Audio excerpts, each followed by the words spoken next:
today. Follow and listen to How We Made Your Mother wherever you get your podcast. Hey, it's Scott Parks, and we've launched Beyond the Pitch KC, a podcast on how Kansas City landed the world's largest sporting event, presented by Commerce Bank. Visit commercebank.com/soccer26. Subscribe on the Odyssey app or wherever you get your podcasts. The Drive's Pop-A-Shot Tournament is Wednesday, March 18th at DraftCade starting at 6:30. This is your home for Kansas City sports. 96.5, The Fan, KFNC FM and AM, HD1 and HD2, Kansas City, an Odyssey sports station.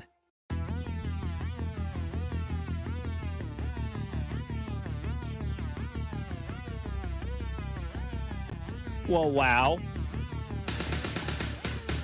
What a news day. A Wednesday in early March, providing us with this much substance to discuss. I'm here for it. Logan Weber alongside Jackson Ogden. You're listening to After Hours here on 96.5 The Fan. Our text line, 913-586-7965. Lots to get to, but of course, let's begin with the biggest news of the day. The Chargers cut Mekhi Becton. No, I'm kidding. Rein it in. Wasn't being serious. No, of course. The news of the day, not just here in Kansas City, but maybe in the entirety of the NFL world, blockbuster trade between the Kansas City Chiefs and the Los Angeles Rams. Trent McDuffie dealt away. The Chiefs, in return, got back the 29th overall pick in this year's draft. That's a late first rounder. They got a 5th-round pick in this year's draft, a 6th-round pick, as well as a 3rd-round pick in 2027. All 4 of those picks are directly from the Los Angeles Rams. Those are not previously traded assets that they sent to Kansas. So this is not Atlanta's 5th-round pick or anything like that that's coming. These are all the Rams picks that the Chiefs are getting in return for Trent McDuffie straight up. And it ends a months-long conversation that we've been having. Shoot, I would venture to say a year-long conversation that these things started to creep up. This conversation about trading away Trent McDuffie, it started to trickle in right about the end of the Super Bowl last season, where everybody was kind of looking ahead at, okay, he's on the last year of his rookie deal. He's got the 5th-year option, but sooner or later, the Chiefs are going to have to pay him. They gave Trey Smith the extension. They gave Karlaftis the extension, and it just seemed like more and more time that went by and more deals that were made, Trent McDuffie's name just became a bigger and bigger and bigger mark for people to pay attention to, and this is what it culminates in. I'm curious because this has been a very back and forth discussion. A lot of people saying that they were advocates of trading Trent McDuffie. A lot of people who said that they were opponents of trading away Trent McDuffie. I would say that I was more, you accuse me of being a devil's advocate, I was more so in the middle. I was on the fence, but I was certainly leaning towards the possibility of trading Trent McDuffie. The only thing that stopped me from being fully on board trading away Trent McDuffie was because you were looking at Jalen Watson's a free agent right now, or at least will be next week. Brian Cook will be a free agent next week. And the possibility of losing 3 of your 4 starters in your secondary is a terrifying thought. Or 3 of your 5 starters, I guess you could say, because they run a lot of nickel sets. So that was the only hesitancy that I had, was I just didn't want the cupboard to be completely bare with this Chiefs secondary next season. But the amount of draft capital that this team got back in return alleviates some of those issues for me. I had always said anything less than a 1st-round pick for Trent McDuffie wasn't worth listening to. And I think that's a big part of why, and the reports are that it came down to the Rams and the Giants today. The Giants weren't willing to offer a 1st-round pick. For me, that was a non-starter. It appeared to be a non-starter for Brett Veach and this Chiefs front office as well. So they got the 1st-round pick. number 29 overall. So, like you and I were talking about in the bullpen before the show, Jackson, I would have been okay with a first-round pick for McDuffie straight up if that first-round pick was number 18 overall, number 20 overall. But number 29 certainly felt like there had to be more capital put forward in a trade package. And what did the Rams respond with? A fifth and a sixth this year and a third next year. Phenomenal. I mean, the value that they got back in return for McDuffie, I think, was incredibly apt. They're now avoiding the possibility of paying somebody, 24 to 28 to $30 million a year. I was going to say, Stingley and Sauce got 30. You'd imagine McDuffie's going to want at least 30.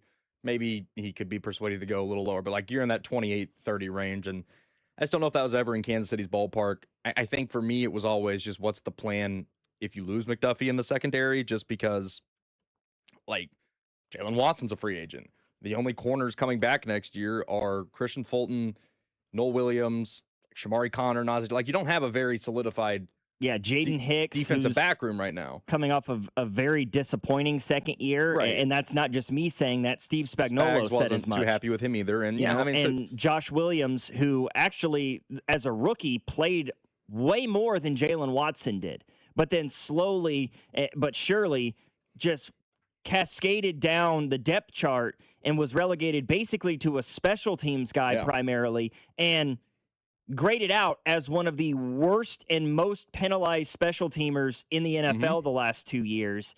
Yeah, the secondary is thin at the moment, but you got plenty of draft capital, I think, back in return to solve some of those issues.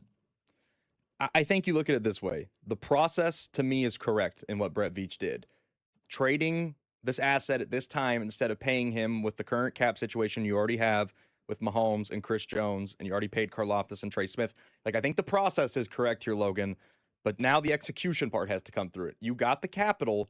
Now you've got to hit. You have 3 picks in the top 40 this year now. You have an extra third next year now. Like, you have to start hitting on these picks, and also with the money you didn't give McDuffie, you've got to give that to guys that are going to come in and contribute. This can't be last year's offseason where all you did was go get Christian Fulton, Elijah Mitchell, and said, here we go, we're great. No. You've got to actually go out and be proactive about it this year, and you've got to go fill those holes, especially now in the secondary, whether it's bringing back Jalen Watson or if it's going to get another corner. But I love the process. I think Veach in the front office were smart about the way they handled this, and they got a very nice haul for a corner in Trent McDuffie, who I don't think the Chiefs were going to be able to pay. Now it's time for the execution, though. The process is so great, but if you don't execute it, it doesn't matter.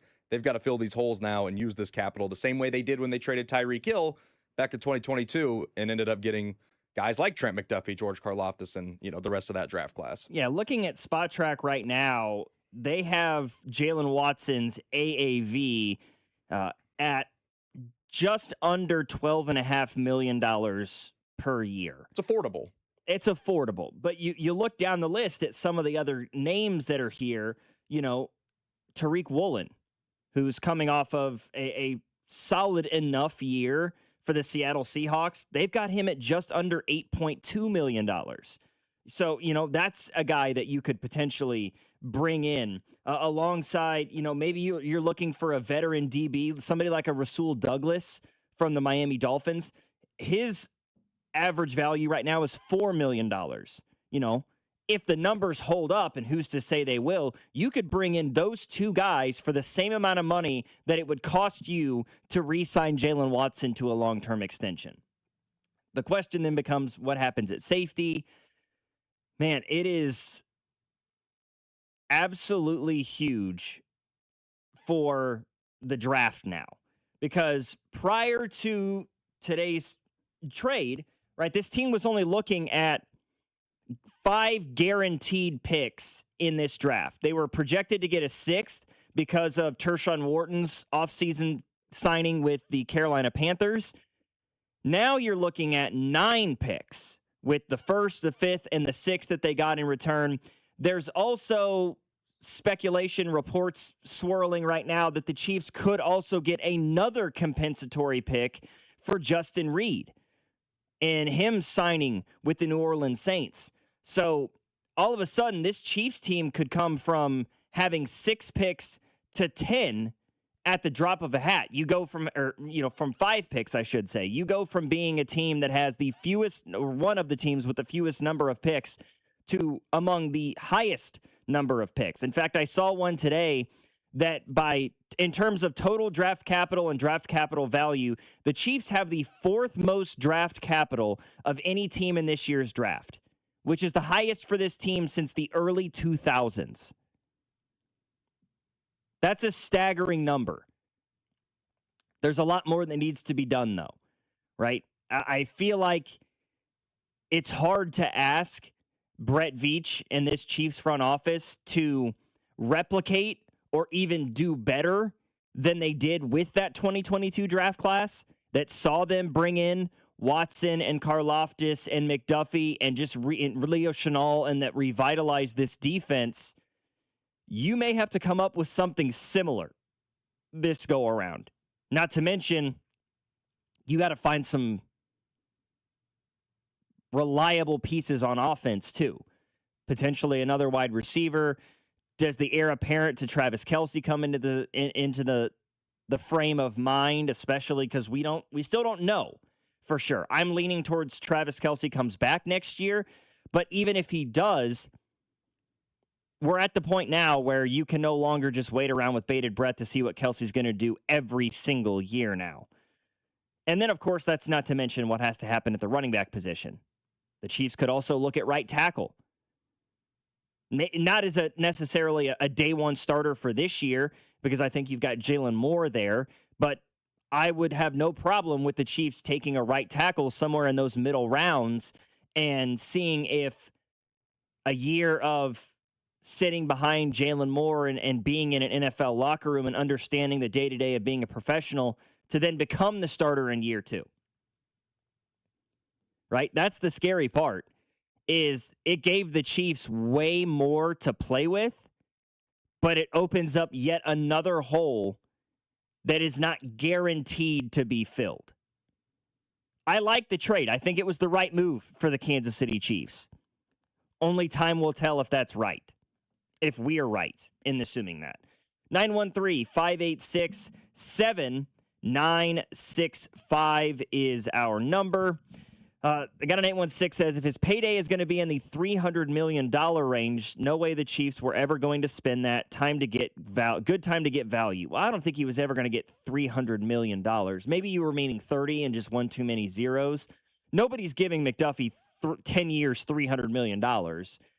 5 for 150, certainly in the realm of possibility. This is a good one. 913 says, I like the trade. The Chiefs got more picks in the trade than McDuffie got on the field in his career. Solid joke. Solid joke. I can appreciate it. Here's the thing.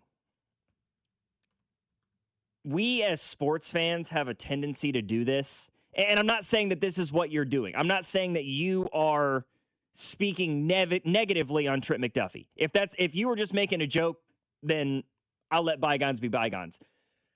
The last thing I'm going to do is now, because Trent McDuffie is no longer a member of this football team, through really no credible fault of his own, is to start dogging on the guy, right? I mean, we did it with Tyreek Hill when he was traded to Miami, and that was a little bit more understandable because, he tried to go where the most money was, and it irritated people. But we have a tendency to do this a lot in sports, right? Of once a guy is no longer on your team, he may have been your favorite player when he was on your favorite team, but as soon as he's gone, you have to, and I don't know if it's like an internal thing or if as like a shell to protect yourself from the disappointment of him no longer being on your roster, that you try to poke holes in who this player is. And I'm not going to do that with Trent McDuffie because he was an outstanding football player. He is an outstanding football player. The guy warranted a first-round pick, a third-round pick, a fifth-round pick, and a sixth-round pick in today's NFL for a reason.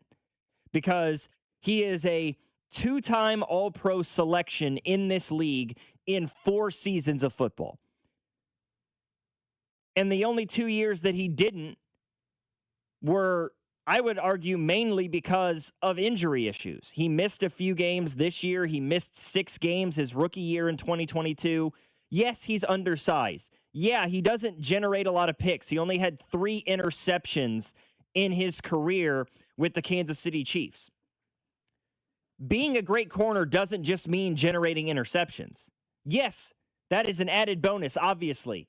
Turnovers, field position, opportunities to score points and give your offense a short field. All those things factor in. Absolutely. But Trent McDuffie, throughout his 4 years with the Chiefs, whether he was inside in the slot, which I think is where he is best and where the Rams will put him, or he was on the outside, which was a necessity for the Chiefs the last few seasons, he is a top 10 corner in this league. I don't care what the interceptions tell you. Really, really good at his ability to be savvy and force fumbles. Really good at locking down the opposing team's best receiver. Has been throughout his career. Ask Jamar Chase how much he likes being guarded by Trent McDuffie. He tried to punch Trent McDuffie in the face. He got penalized. He shoved an official. Trent McDuffie had Jamar Chase in the proverbial box in that game. He is an absolutely outstanding football player. And the person in the text line clarifies that it was a joke. He knows he's a good player. And I knew that's what you meant. I had to say my piece, right? That I really do think he's an outstanding player. And he will continue to be one now that he's no longer in Kansas City. And I will continue to root for him as long as the Rams aren't facing the Chiefs, right? Just the way it goes sometimes. 913-586-7965 is our number. We got more messages in the text line. I want to take a look at those when we come back discussing the trade of Trent McDuffie. The next part of it is, where do we go from here? Now that you've got the 29th overall pick, now that you've got a 5th this year, a 6th this year, a 3rd round pick next year, how do the Chiefs elect to use this additional draft capital that they acquired today by sending away an all-pro caliber player in Trent McDuffie? Logan Weber alongside Jackson Ogden. You're listening to After Hours on 96.5, The Fan. You're listening to After Hours, brought to you by AB May. Trust AB May to keep your home warm. For 0% interest for 72 months on select heating and cooling systems, call 913-732-9993 today. This is your home for Kansas City sports. 96.5, The Fan.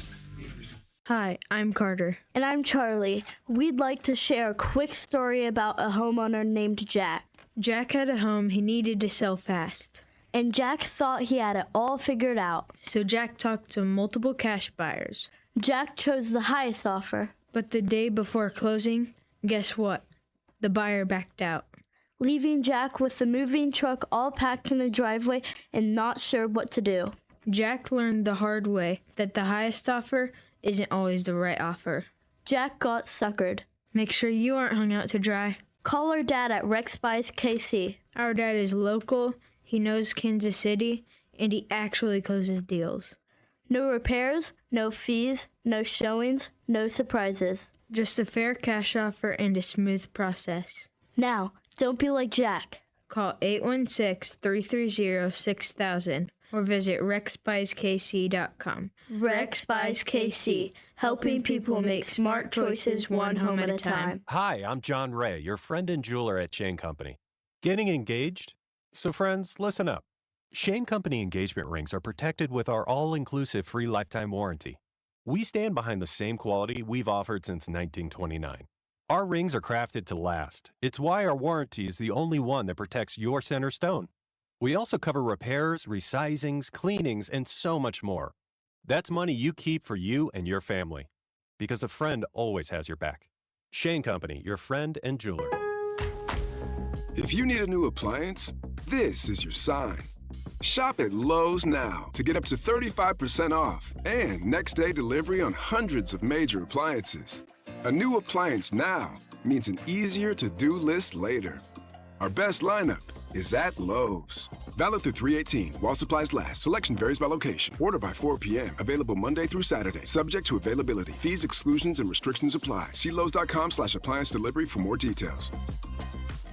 Wesley Financial Group is not a law firm, and Chuck McDowell, definitely not an attorney. This is Chuck. Do you feel stupid for buying a timeshare?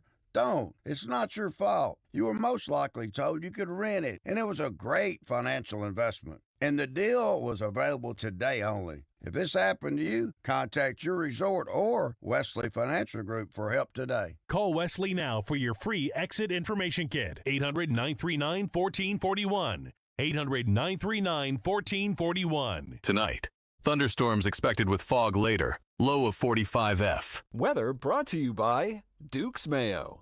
Welcome to Duke's Mayo Country, where the mayo is so smooth and creamy, it makes every bite better. Duke's Mayo. Look for the yellow lid.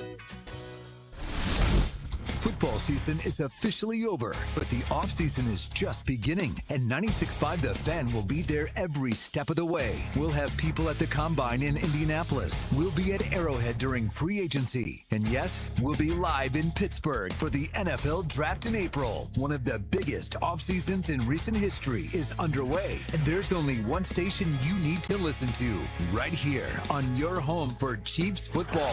96.5 The Fan.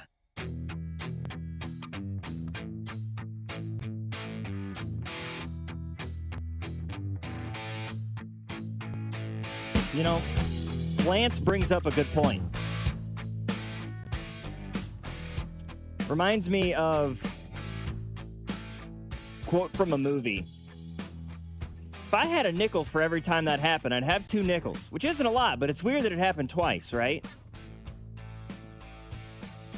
And by that, I mean, that's now twice in recent memory that the Kansas City Chiefs have traded a cornerback from Washington to LA, and they both wear number 22. Because the Chiefs also traded Marcus Peters to the Rams. Interesting coincidence, but weird it happened twice, you know? It's just one of those things. 913-586-7965 is our number. A lot of messages in the text line about the news of the day today, which is Trent McDuffie being dealt to the Los Angeles Rams. I got a 913 says, this definitely means you re-sign Watson and Cook, right? I don't know. I really don't. I mean, there's reports that Jalen Watson could get anywhere from $12 to $16 million a year. They're saying Brian Cook is somewhere in that same lane. And, I mean, here's the thing. And Jackson, you brought this up to me, so I'll let you kind of drop the hammer on this stat. The Chiefs, especially under Brett Veach, they do not tend to pay defensive backs, especially to retain them. Is that right? Yeah. I mean, it was kind of funny. I saw it on Twitter today, the stat that, and I think it was mentioned early on our station today. I think it might have been on the drive or Cody and Gold, but to reiterate it, the Chiefs have not given a defensive back, whether it be safety or corner, a second contract since Eric Berry, which would be 2016, I believe, was when he got that. So you're talking all the good corners that have come through here, and McDuffie's probably the best in that time frame. But Snead, all those types of guys, Kendall Fuller, Shavarius Ward, you know, they have not given these guys second contracts. They didn't give Tyrann Mathieu a second contract. They didn't give Justin Reed a second contract. They haven't done it since Eric Berry. It's just not the way they operate. The last time they did it, Veach wasn't GM. It was John Dorsey. So, yeah, kind of I would imagine no other team in the league has done that in this time frame. I would assume at least every team has signed at least one defensive back to a second contract in that time frame, except the Chiefs. But it's just not Veach's philosophy. But like we talked about in the bullpen before the show tonight, he's great at drafting them. He's great at finding them. Noel Williams looks like a really good piece that he just found in the 3rd round. Who knows what he'll do this draft or this offseason? So, you know, you got to kind of trust Veach on that. He has always nailed defensive back. Yeah, and I mean, the number of guys that they have drafted, I mean, you mentioned, you know, obviously what they did with McDuffie, but picking L'Jarius Sneed in the middle rounds and what they were able to accomplish with him. I mean, Charvarius Ward was an undrafted free agent who got cut by the Dallas Cowboys that the Chiefs brought in and turned him in to a phenomenal football player. You know, his contract expired. He went to the 49ers, where he had the best single year of his career, that year in 2023 where he was a second-team All-Pro, and now he's a member of the Indianapolis Colts. So what this Chiefs team has been able to do in finding the right guys through scouting and then bringing them in and developing them into outstanding football players cannot be understated. And, you know, I can't help but think, like, if there was ever a player that Brett Veach, a defensive back that you would seriously think Veach would extend, that player is Trent McDuffie. Yeah, it would have been McDuffie. If anyone, it would have been McDuffie. But, you know, the Chiefs obviously would have extended Trent McDuffie had he been a $12 million value per season. Right. He's not. He's way too expensive an option. Not when you're paying Mahomes what you're paying him, and Chris Jones and Karlaftis and Trey Smith and Creed Humphrey. Not to mention, you know, there's some decisions to be made this offseason. You know, what do you do with Jalen Watson? What do you do with Brian Cook and Leo Chenal? What do you do in free agency? So I'm not saying that it's completely impossible that we see Jalen Watson and Brian Cook back, but I would say that it is a slim chance that both of those guys re-sign. Especially, I mean, I've seen Brian Cook might be getting in the range of $15 million a year. I've seen 14 to 16 for him. Can't justify that. I can't justify that for Brian Cook. I think he's a solid player, but can I justify that going up against my cap for him? Not if I can't justify 28 to 30 going against my cap for McDuffie. No, I think it's time to let Brian Cook walk as well. And they really need to hope, and I think it's there, that Jaden Hicks takes a step that we thought he would take this year. Hopefully he takes it next year, because there was a lot of flashes his rookie season. Yeah, there were many people that anticipated that he was going to be the guy starting next to Brian Cook this last season. Yeah. And it ended up being Shamari Connor. And then, I mean, we just saw throughout the year, I mean, Mike Edwards was a guy that was getting no playing time. He wasn't even on the 53-man roster for the first half of the year. But when an injury happened, they brought him in, and he was playing more snaps than Jaden Hicks was. So, yeah, you have to hope that he can make that jump from year 2 to year 3. I would much rather see you pay Leo Chenal $8 million a year than pay Brian Cook potentially $15 million a year. I'd rather see them pay Jalen Watson and Leo Chenal a combined $20 million a year than pay Brian Cook $15 million a year. Yeah, and we've seen Veach in the Chiefs front office during this run. They valued linebacker more than they valued corner as it pertains to free agency and re-signing. They just gave Bolton a pretty nice contract. They gave Drew Tranquill a pretty nice contract. You know, they went out and got Anthony Hitchens, you know, way back in the early Veach days. So they've prioritized linebacker, and they've kind of just trusted their scouting and their development at corner and safety. So, yeah, I'm with you in the sense that I would much rather keep a Leo Chenal than spend a bag and keep Brian Cook. Yeah, I mean, I think it's much more likely, too. I mean, as we just said, Veach is very much so a guy that is, thank you for your time at D-back for us. We're going to go find the next 22-year-old out of college. That's just kind of been what it's been for the last 7-8 years. And you can't really argue with its effectiveness. It's been working for the most part, yeah. Really, really well. Somebody in the text line says, I like Reek Woolen at cornerback and Cisco at safety. Instead of Cook and Watson, you'd save a lot of money doing that. Oh, yeah. I completely agree with that. Is Cisco welcome back here, though, after what he did to Juju a few years back, knocking him out? Are we taking Cisco back here?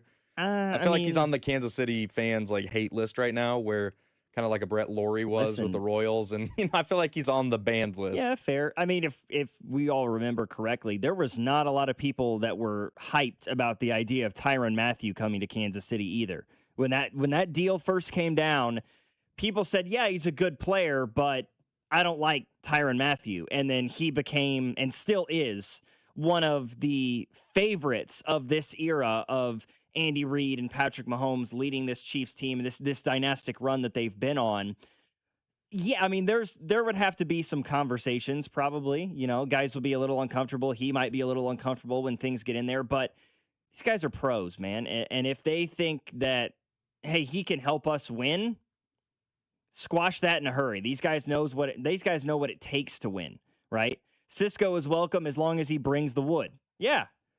Sometimes you got to be like, just one of those guys where like you hate him when he's not on your team, but if he is on your team, you'd love him. It's kind of a Jose Batista situation. Yeah, a little bit. Everybody hated Jose Batista except Blue Jays fans. Right. Like all of us here in Kansas City we hate Derwin James, right? Yes. Can't stand Max Crosby. If those guys donned a Chiefs uniform tomorrow, they'd be our favorite players. Oh, yeah, you'd buy their jersey. Yeah, for sure. 100%. Sometimes you got to have guys like that, Dudes that are just genuinely like, we may not win the game, but we'll win the fight if we have to. Oh, yeah. I mean, I was mostly joking with the Cisco stuff. Obviously, if you have a good enough player, you let bygones be bygones. Yeah. But he's probably, half the contract of Brian Cook? Yeah, I mean, he's probably giving you similar production, too. So I think that would be one that makes sense. But I do expect Veach to shop around in the safety market rather than bring back Brian Cook. I think Cook's all but gone. Yeah, I completely agree. Somebody made a correction, and they're absolutely right. The Chiefs didn't sign Charvarius Ward after he got cut by the Cowboys. They traded for him.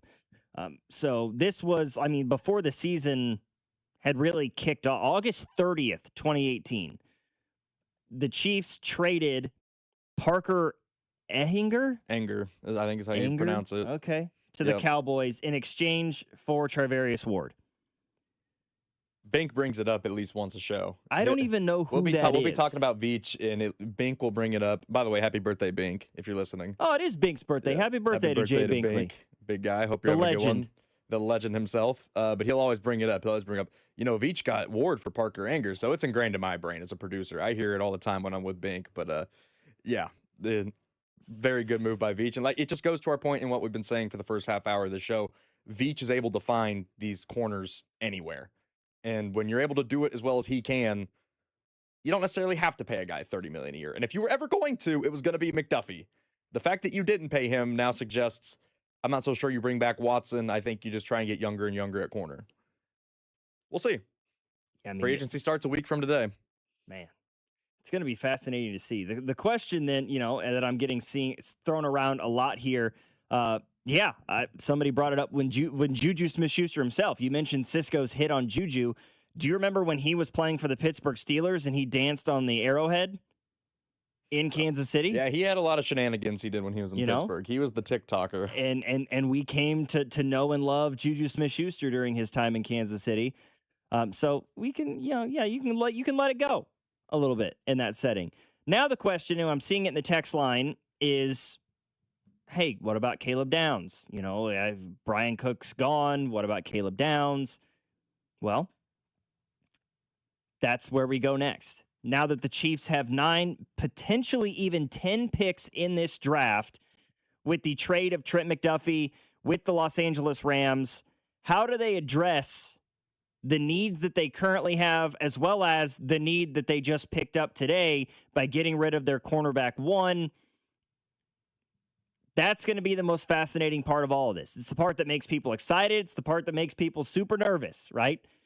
That's what we got to love about sports. 913-586-7965. Logan Weber, Jackson Ogden. This is After Hours on your home for Kansas City sports. 96.5, The Fan. You're listening to After Hours, brought to you by AB May. Trust AB May to keep your home warm. For 0% interest for 72 months on select heating and cooling systems, call 913-732-9993 today. This is your home for Kansas City sports. 96.5, The Fan. Hi, Jason. Hello, Toby. Truck month. It's here, Toby. It's actually truck month and a half. We've got all the way until the end of March to take advantage of these amazing incentives that Ford Motor Company pumps out during truck month, Toby. And Lewisburg Ford. We always have our $50 over invoice with amazing prices. What's the deal? Right now, you can get a 2025 F-150 for up to $16,000 off when you factor in our 50 over minus all the incentives. Or Ford gives you an option to take a $1,000 rebate along with 0% financing for 66 months, no down payment, and no payment for 90 days on the 2025s. What about the 2026? We've got a great selection of those too, Toby, and you can get a $4,000 rebate on the 2026, which means when you add that to our $50 over invoice pricing, you got $11,000 off on the 26, or you can take 0% for 36 months. Okay, what else? Toby, we're the #1 F-150 dealer, not just in Kansas City, but the entire Kansas City metropolitan area. All right, what's your toll-free number? 816-444-2300. Or Lewisburg4.com. Call Hamilton today for our $79 mainline drain cleaning special. The pros at Hamilton will inspect your drains with video camera technology to pinpoint exactly what is needed to clear those clogs and help prevent expensive drain repairs. The expert technicians at Hamilton are ready 7 days a week to solve your problem the right way, the first time. Over 40 years experience and more than 8,000 five-star reviews are great reasons to trust Hamilton. Visit callhamilton.com/radio for details, terms, and conditions. License number 2025-11121. Did you know about 1 in 3 people with plaque psoriasis may also develop psoriatic arthritis, which causes joint pain, stiffness, and swelling? Does this sound like you? Listen to what it sounds like to be a million miles away.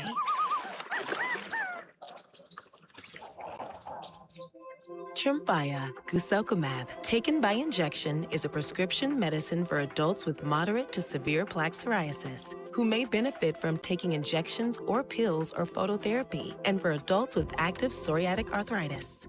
Serious allergic reactions and increased risk of infections and liver problems may occur. Before treatment, your doctor should check you for infections and tuberculosis. Tell your doctor if you have an infection, flu-like symptoms, or if you need a vaccine.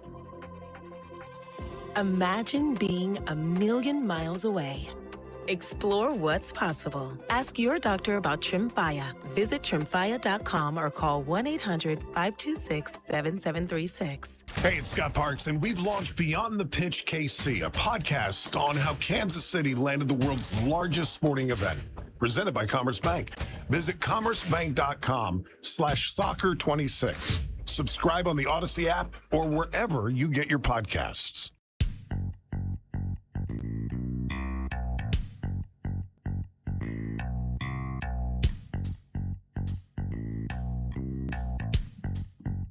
No surprise, we've begun the show tonight talking about Trent McDuffie being traded to the Rams. The conversation has gone from what we thought, what our initial thoughts are on the move, what the Chiefs got back in return, and now has shifted to what could the Chiefs do with it? Because you're now looking at a situation where you've got the 9th overall pick, the 29th overall pick, and the 40th overall pick.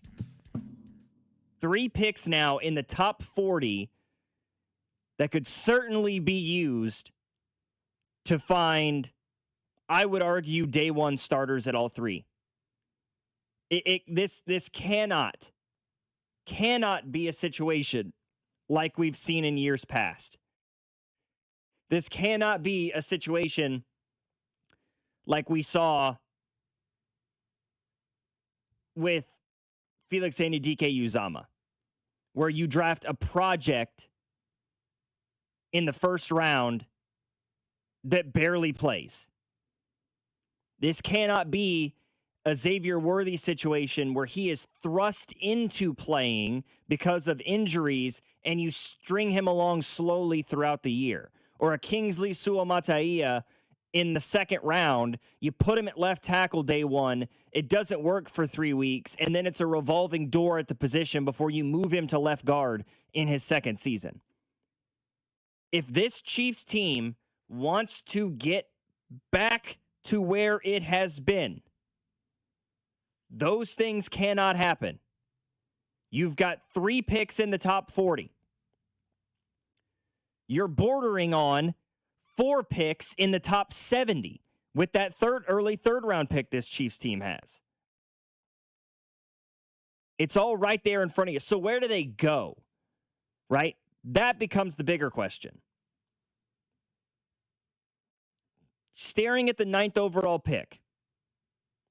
You know, I saw a CBS mock draft this morning that had the Chiefs trading back with the Dallas Cowboys to pick 14, I want to say, and taking Kenyon Sadiq. I don't hate it. But again, I go back to I think there are bigger needs that need to be made. You have to solve the defensive line issue early. They then pointed out, like, with the 29th overall pick, they were looking at the Chiefs taking a defensive back. Maybe even an edge. It might have been an edge rusher. It might have been the edge rusher, the other one from A&M. There's so many directions they can go here. And not to say that any of them are wrong necessarily, outside of, I would argue, running back, probably right tackle. There are ways that there are directions they can go, positions that they can attack that I think make sense earlier in this draft rather than later. It's a pretty deep defensive back class. It's not a super deep wide receiver class. Right? I mean, I guess in terms of wide receiver, like, going to be a one on your team deep, it's really three, right? It's Tate, Tyson, Lemon, and then after that, I think there's a good group of guys that could have like an Emmanuel Sanders-esque career where, you're never a one. Sometimes you're a three on a good team. But, yeah, I mean, if you want a real impact guy like you're talking about, then, yeah, early on, Tate, Tyson, Lemon, those are the big names. There's some people that are high on Denzel Boston out of Washington and Amari Cooper Jr., out of Indiana. But you're right in that sense that if you want a really big-time playmaker one, you probably got to get one at 9 and not 29. Yeah. Yeah, and I mean, I have concerns. I think those three guys are excellent wide receivers. But I have to say, if I'm being completely honest, I don't know if any of those three guys is a wide receiver one. Like, I look at a Mekhi Lemon, and he could be a wide receiver one, but as a slot. Right? Like, people are saying his ceiling is Jackson Smith and Jigba. I was going to say it could be an Amon-Ra, where you're a slot guy. Could be an Amon-Ra St. Brown. Which is still a great player. Yeah. Yeah, absolutely. And that's a wide receiver one. But that's the ceiling. And I don't feel overly comfortable assuming he hits his ceiling.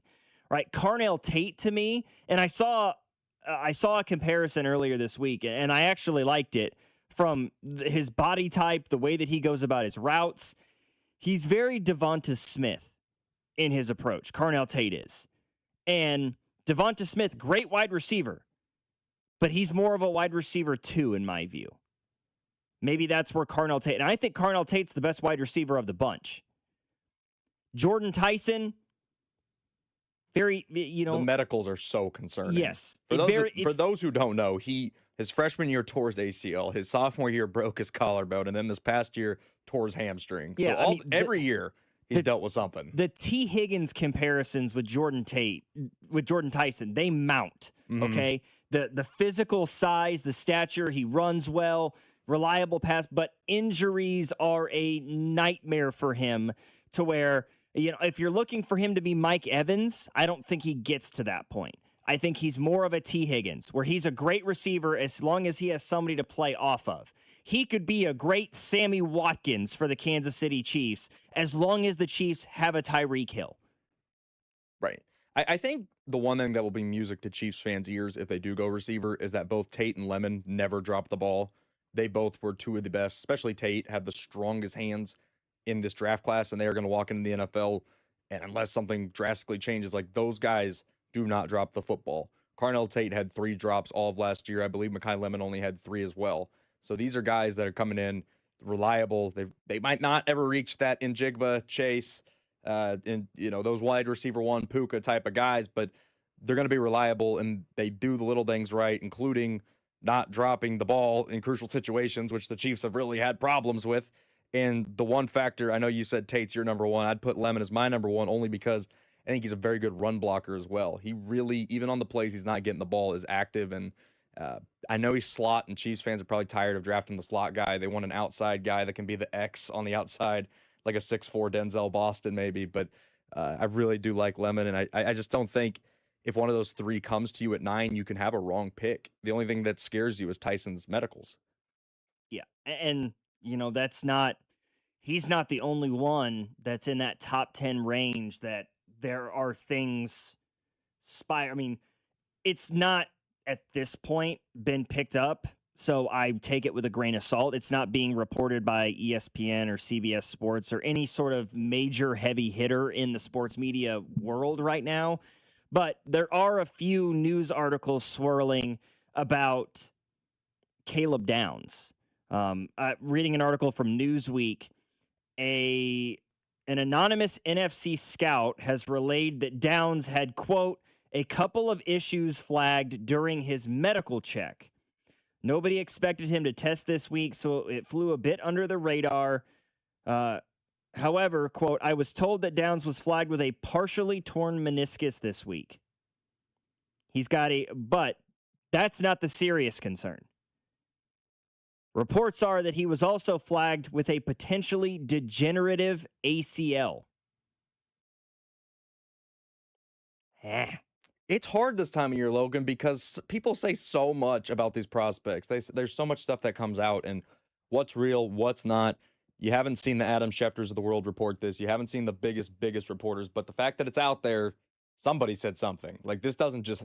Nobody is going to journalistically kill their career and come out and just make this up. Yeah, this somebody just come out of thin air. Somebody heard this from somewhere.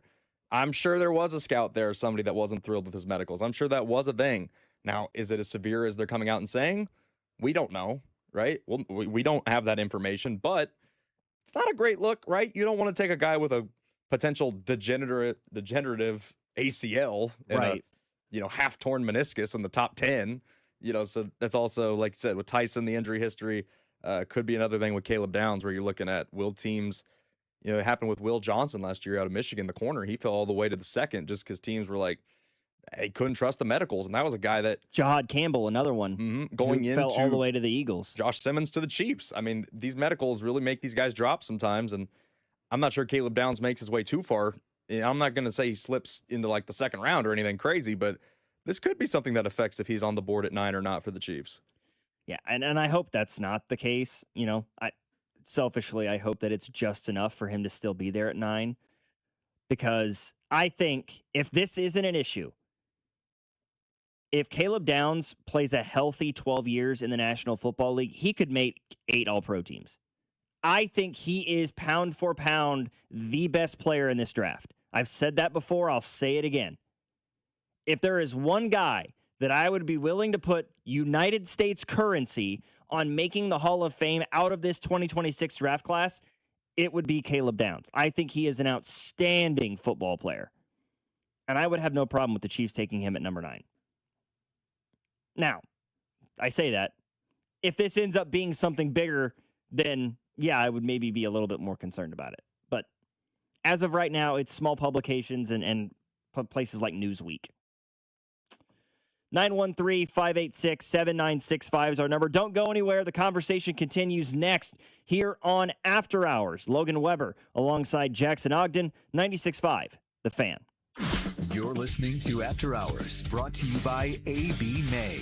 Trust AB May to keep your home warm. For 0% interest for 72 months on select heating and cooling systems, call 913-732-9993 today. This is your home for Kansas City sports. 96.5, The Fan. Have you been diagnosed with head or neck cancer? At Kansas City Proton Institute, we're delivering the future of cancer care with state-of-the-art proton therapy right here in KC. Proton therapy means increased precision, reducing side effects like dry mouth, difficulty swallowing, and the loss of taste as compared to conventional radiation. If you've been diagnosed, don't wait. Get your second opinion today and see KC's largest, most experienced proton therapy team. Visit kcpi.com. Kansas City Proton Institute, where you see the best in KC. Shopping with your parents can be embarrassing. Why would they sell jeans with holes in them? I'm going to speak to the manager. Mom! That hoodie is giving. You should get it. YOLO. Thanks to the Chase mobile app, your kid can shop independently while you keep an eye on their spending. So you can go from... We can be twinsies. To... How was shopping? Saw you stayed on budget. Thanks, Mom. Freedom for kids, control for parents. That's family banking from Chase. Account subject to approval. Chase mobile app is available for select mobile devices. Message and data rates may apply. JP Morgan Chase Bank N.A. member FDIC. Straight Talk Wireless presents Pickup Truck Wisdom. The smartest way to spend your money is not to. Straight Talk offers free 5G phones for new and existing customers on Verizon's 5G network. So the refund money I don't spend on that free phone is the refund money I get to keep for my family. Smart. Find us at straighttalk.com and Walmart. Straight Talk Wireless. Straightforward. Always. Taxes and fees apply. Plan purchase required for free phone offers. Copyright 2026 Verizon. Hey, it's Scott Parks, and we've launched Beyond the Pitch KC, a podcast on how Kansas City landed the world's largest sporting event. Presented by Commerce Bank. Visit commercebank.com/soccer26. Subscribe on the Odyssey app or wherever you get your podcasts. You're listening to 96.5 The Fan from the DM Injury Law Studios. Mike's got this. Car, truck, or motorcycle wreck? Remember, Mike's got this. 816-888-7500. Mike's got this. After hours here on 96.5 The Fan, Logan Weber alongside Jackson Ogden, talking about the Trent McDuffie trade. Now that it's official, what do the Chiefs do with the extra draft capital at their disposal? They've now got the 9th overall pick. They've got the 29th overall pick. 2 firsts, and you've got the 40th overall pick. 3 picks in the top 40. You can make some hay with that. The last time the Chiefs had 2 first-round picks, they took Trent McDuffie and George Karlaftis. I'd argue that worked out pretty well for them. What can they do this time around? And, I'm a lot of different hypotheticals being tossed around. I had somebody in the text line ask me, would you trade the 9th overall pick and the 29th overall pick to the Raiders for Max Crosby? The answer is no. Do I think Max Crosby is an outstanding football player? I do. Do I think Max Crosby would make this defense better? I do. Max Crosby's total cap hit over the next 4 years is $121.1 million. He'll be 29 years old before the season starts this year. That's an outrageous amount of money. And in doing so, you would trade 2 first-round picks to a division rival that already has the number 1 overall pick. That's something that I think has to be taken into consideration, because the Raiders have Brock Bowers. They grabbed Ashton Genty last year. They're going to get Fernando Mendoza with the number 1 overall pick. You give them number 9 and number 29, they could potentially use the 9th overall pick to grab a Carnell Tate or a Mekhi Lemon or even a Jordan Tyson if those guys are there at number 9, and give themselves a wide receiver 1, at least in their offense, because they don't have a lot of talent outside of it in the wide receiver room, to help Mendoza and Bowers and Ashton Genty and Trey Tucker. And then with the 29th overall pick, they can do something to try to shore up their defense. It's a pretty deep class for edge rushers, so you could try to find somebody to pair with Max Crosby. The Raiders become a lot more intriguing in year 1 under Clint Kubiak. And I know that's a weird sort of way to look at it, because we're thinking about it from the Chiefs' perspective, but that affects the Chiefs. It's a team within your division. You got to play them twice a year. They don't want to make you better. You don't want to make them better. I have a lot more questions about that deal than anything that would make me comfortable. Trade both for Jamar Chase? Never going to happen. I love the thought. And if Cincinnati would even consider it, sure. But Brett Veach dials that phone. The general manager of the Bengals gets on the phone, which they don't have a general manager, and says, hey, we'll give you 9 and 29 for Jamar Chase. You wouldn't hear a word on the other end. You'd hear a dial tone. You hear laughing, maybe. But, I mean, I think people are also missing the point when they're saying trade both of these picks for an established player on a big contract. Part of the appeal of having these picks is you get 2 young players you don't have to pay. Exactly. And that is huge. Like, if you want to call it, for lack of a better term, the cheap labor you're going to get out of these rookies for 4 to 5 years is how you build the dynasty. Yeah. Having McDuffie on a cheap contract was how you were able to sustain it. Snead on a cheap contract. Karlaftis on a cheap contract.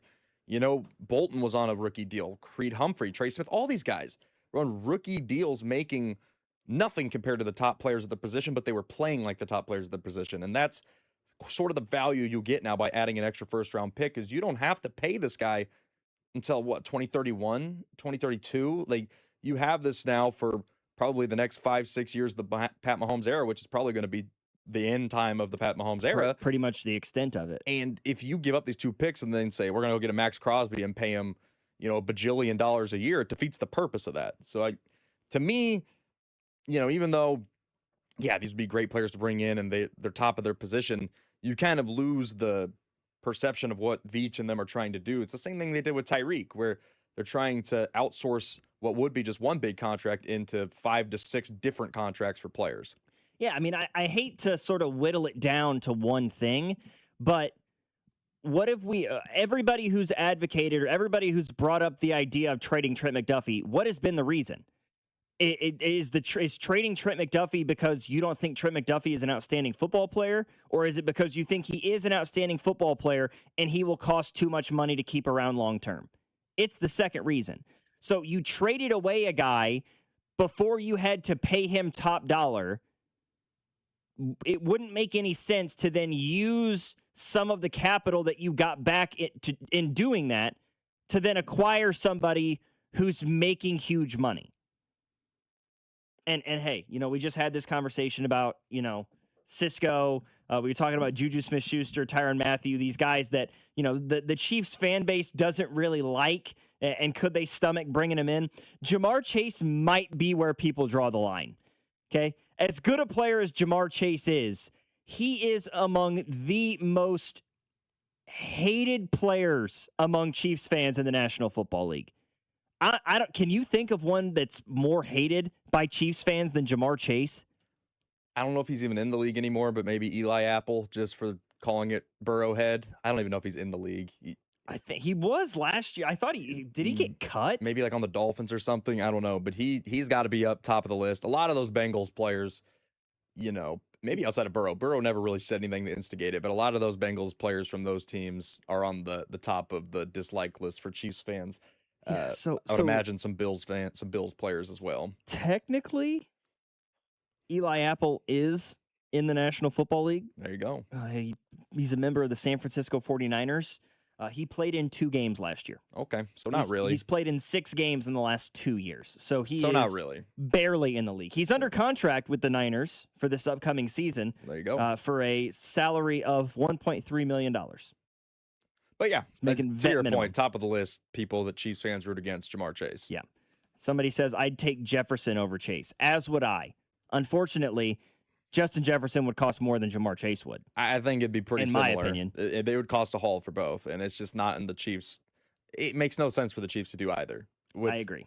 You said it perfectly, Logan. Why did we bring up trading McDuffie? It had nothing to do with his play and had everything to do with his upcoming contract. Yeah, he was going to be too expensive to justify keeping him around. Correct. It makes no sense to then use the draft picks that you just got in order to bring in somebody who's too expensive to keep around. Correct. As good as that player might be. 100%. It's funny. It's an interesting way to segue, but here's a discussion I want to have to begin hour number 2. Somebody brought up trading for Justin Jefferson.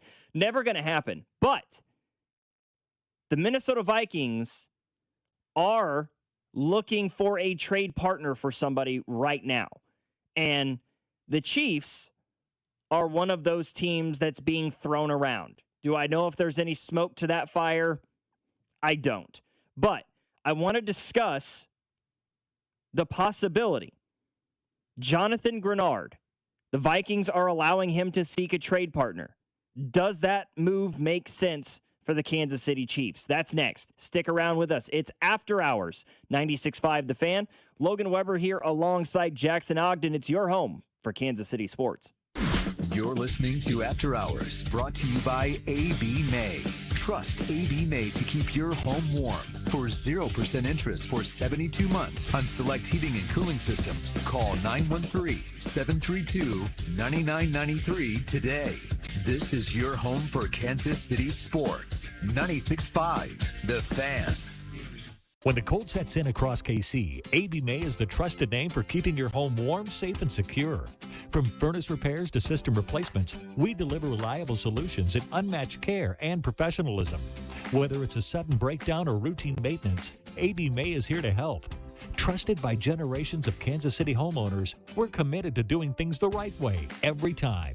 Call AB May at 913-732-9993 or visit us at abmay.com. Call your serviceman from AB May. Do you owe $10,000 or more to the IRS like Mark? I've been doing home remodeling for 30 plus years, but the economy crashed. I wound up losing my home, losing my job, and on top of that, owing the IRS a ton of money.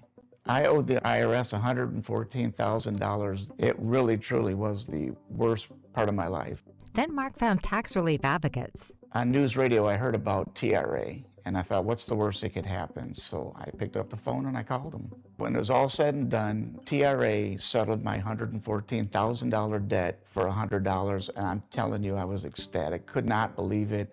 Would recommend TRA to anyone. If you owe 10 or even hundreds of thousands of dollars to the IRS, don't lose hope. Do what Mark did and call TRA for a consultation. But TRA did. They gave me a second chance, and I'm forever grateful. Visit TRA.com or call 800-491-9914.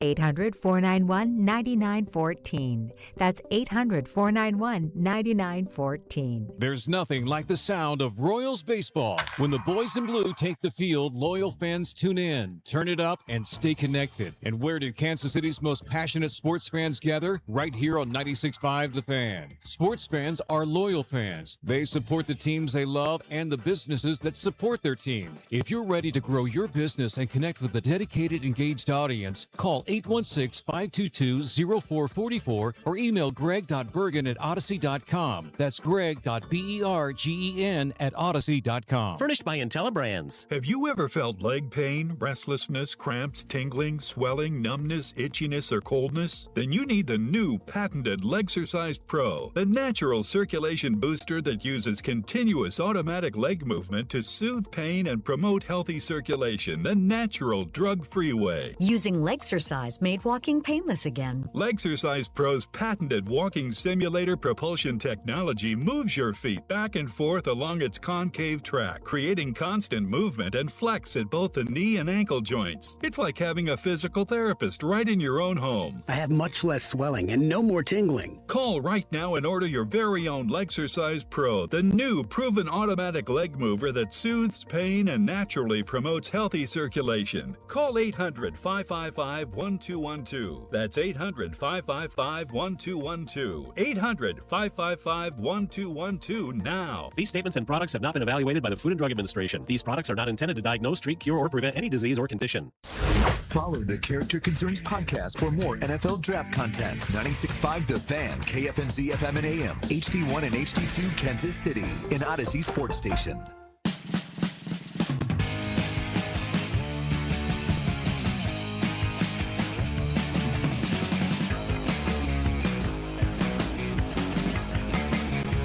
Chiefs trading away Trent McDuffie. What about the Chiefs trading for somebody with premier NFL talent, proven NFL talent? It was reported earlier this week that Jonathan Grenard of the Minnesota Vikings is a trade candidate. The Vikings are exploring the possibility of trading the Pro Bowler, trying to work through salary cap purgatory that they have right now. Grenard is 28 years old and throughout his career has had pretty solid production. Now, last season, he missed considerable amount of time. He only played in 12 games. He only started 10. He only registered 3 sacks. However, I will say still registered a decent amount of production in those 10 starts. 10 tackles for loss, 38 combined tackles, and he registered 12 quarterback hits. So, yes, the sack numbers dwindled a little bit, but you look back to the 2023 and 2024 seasons respectively. He had 12 and a half sacks in 23, and he had 12 sacks in 2024. Combine that, 24 and a half sacks, over 110 combined tackles, over 30 TFLs, 44 combined quarterback hits in a 2-year period. He was a Pro Bowl selection in 2024. He finished in 11th, I think, for the Defensive Player of the Year award. And his contract is not, I mean, it's a lot. It's an expensive contract, but it is not sell off your firstborn expensive, is, I guess, the best way for me to say that. His cap hit next year is $22.1 million. His cap hit the following year is $22.3 million. He's got a void year on the end of that at 2031. There's also an out in his contract after next season.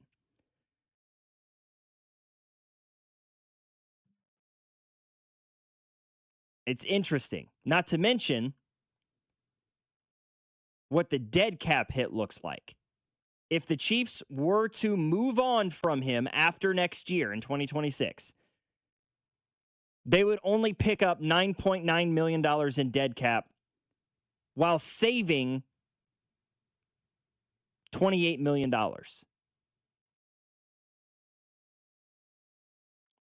And this is where the question, this is where it shifts to, is what, somebody in the text line, what do you, who would you do? What would it take to get Grenard? I think this is how they were trying to phrase it. And that is a fascinating question. If McDuffie's a first, would you say a third for Jonathan Grenard? How much of the salary are you going to eat? All of it? I mean, I think that goes on to kind of decide. Because remember last year when the Chiefs traded Tooney, they ate some of the contract and only got a fourth. Correct. And Chicago didn't have to pay the whole thing. So, yeah, it's interesting. Like, obviously, there's going to be a market for edge rushers, but also there's a guy like Trey Hendrickson who's just going to be a free agent that you don't have to trade for. I'd say if Minnesota's willing to eat some of the salary, a third makes sense. If they want you to take the whole thing on, though, probably like a fourth or like something around that range. I just can't imagine a team's going to give up a premium draft pick and pay that entire contract. So, I don't know, Logan. Do you think the Chiefs should pull the trigger on a deal like Grenard? Because I'm more of a guy that would prefer to do it, get a veteran, nice veteran deal minimum, maybe not minimum, but a little bit above a minimum on a journeyman pass rusher and then just draft one. I don't want to necessarily give up a premium pick to go get a veteran pass rusher that I got to pay immediately. If a third round pick is the asking price for Jonathan Grenard, and if you can convince the Minnesota Vikings to eat, I wouldn't even say half his contract, 30, 40%, I'm comfortable with that. I mean, you talk about the vet minimum or bringing a veteran pass rusher over. It feels like the Chiefs have tried that in recent years, and it hasn't worked. They tried it with Charles Omenihu, and it didn't work. They've tried it with whoever they put next to Chris Jones the last couple of seasons. Mike Pennell, Derek Nottie, Jerry Tillery.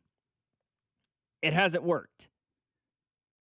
Guys that they thought, they've shown some production. Maybe there's a little bit left in the tank. Maybe they can build upon, Omenihu was somebody who in limited snaps did some good things with the Niners. Maybe with more chances he can do something. Jonathan Grenard would be the most proven edge rusher that the Chiefs have brought in God knows how long. When they brought in Terrell Suggs, he did great things. When they brought in, oh my goodness, Melvin Ingram. Thank you. Yep. Thank you. I almost, yeah. I was thinking of Melvin Gordon for a second. I'm like, no, he played running back. I know where I'm going with this. Melvin Ingram, he did good things. But those guys were at the tail end of their careers. And when you think about where the Chiefs are right now, you know, it's not going to break the bank for them, especially with the out in the contract that they could entertain the idea of, as well as the amount of draft capital that they have. Well, I was just going to list off what NFL.com has ranked as the top edge rushers available in free agency. And you tell me, would you rather trade for Grenard or give these guys a deal? First up is Jalen Phillips. I'm assuming he's going to probably get paid pretty well. Yeah, he'll get paid more than Grenard, I would imagine. Then would be Trey Hendrickson, who probably older guy, but probably is going to get paid handsomely as well. I think he gets more in the Chiefs' range when you get to an Odafe Owa. Someone in the text line said this one as well. Boye Mafe, Kwity Paye, Clavon Chason, former first-round pick. Maybe a Khalil Mack.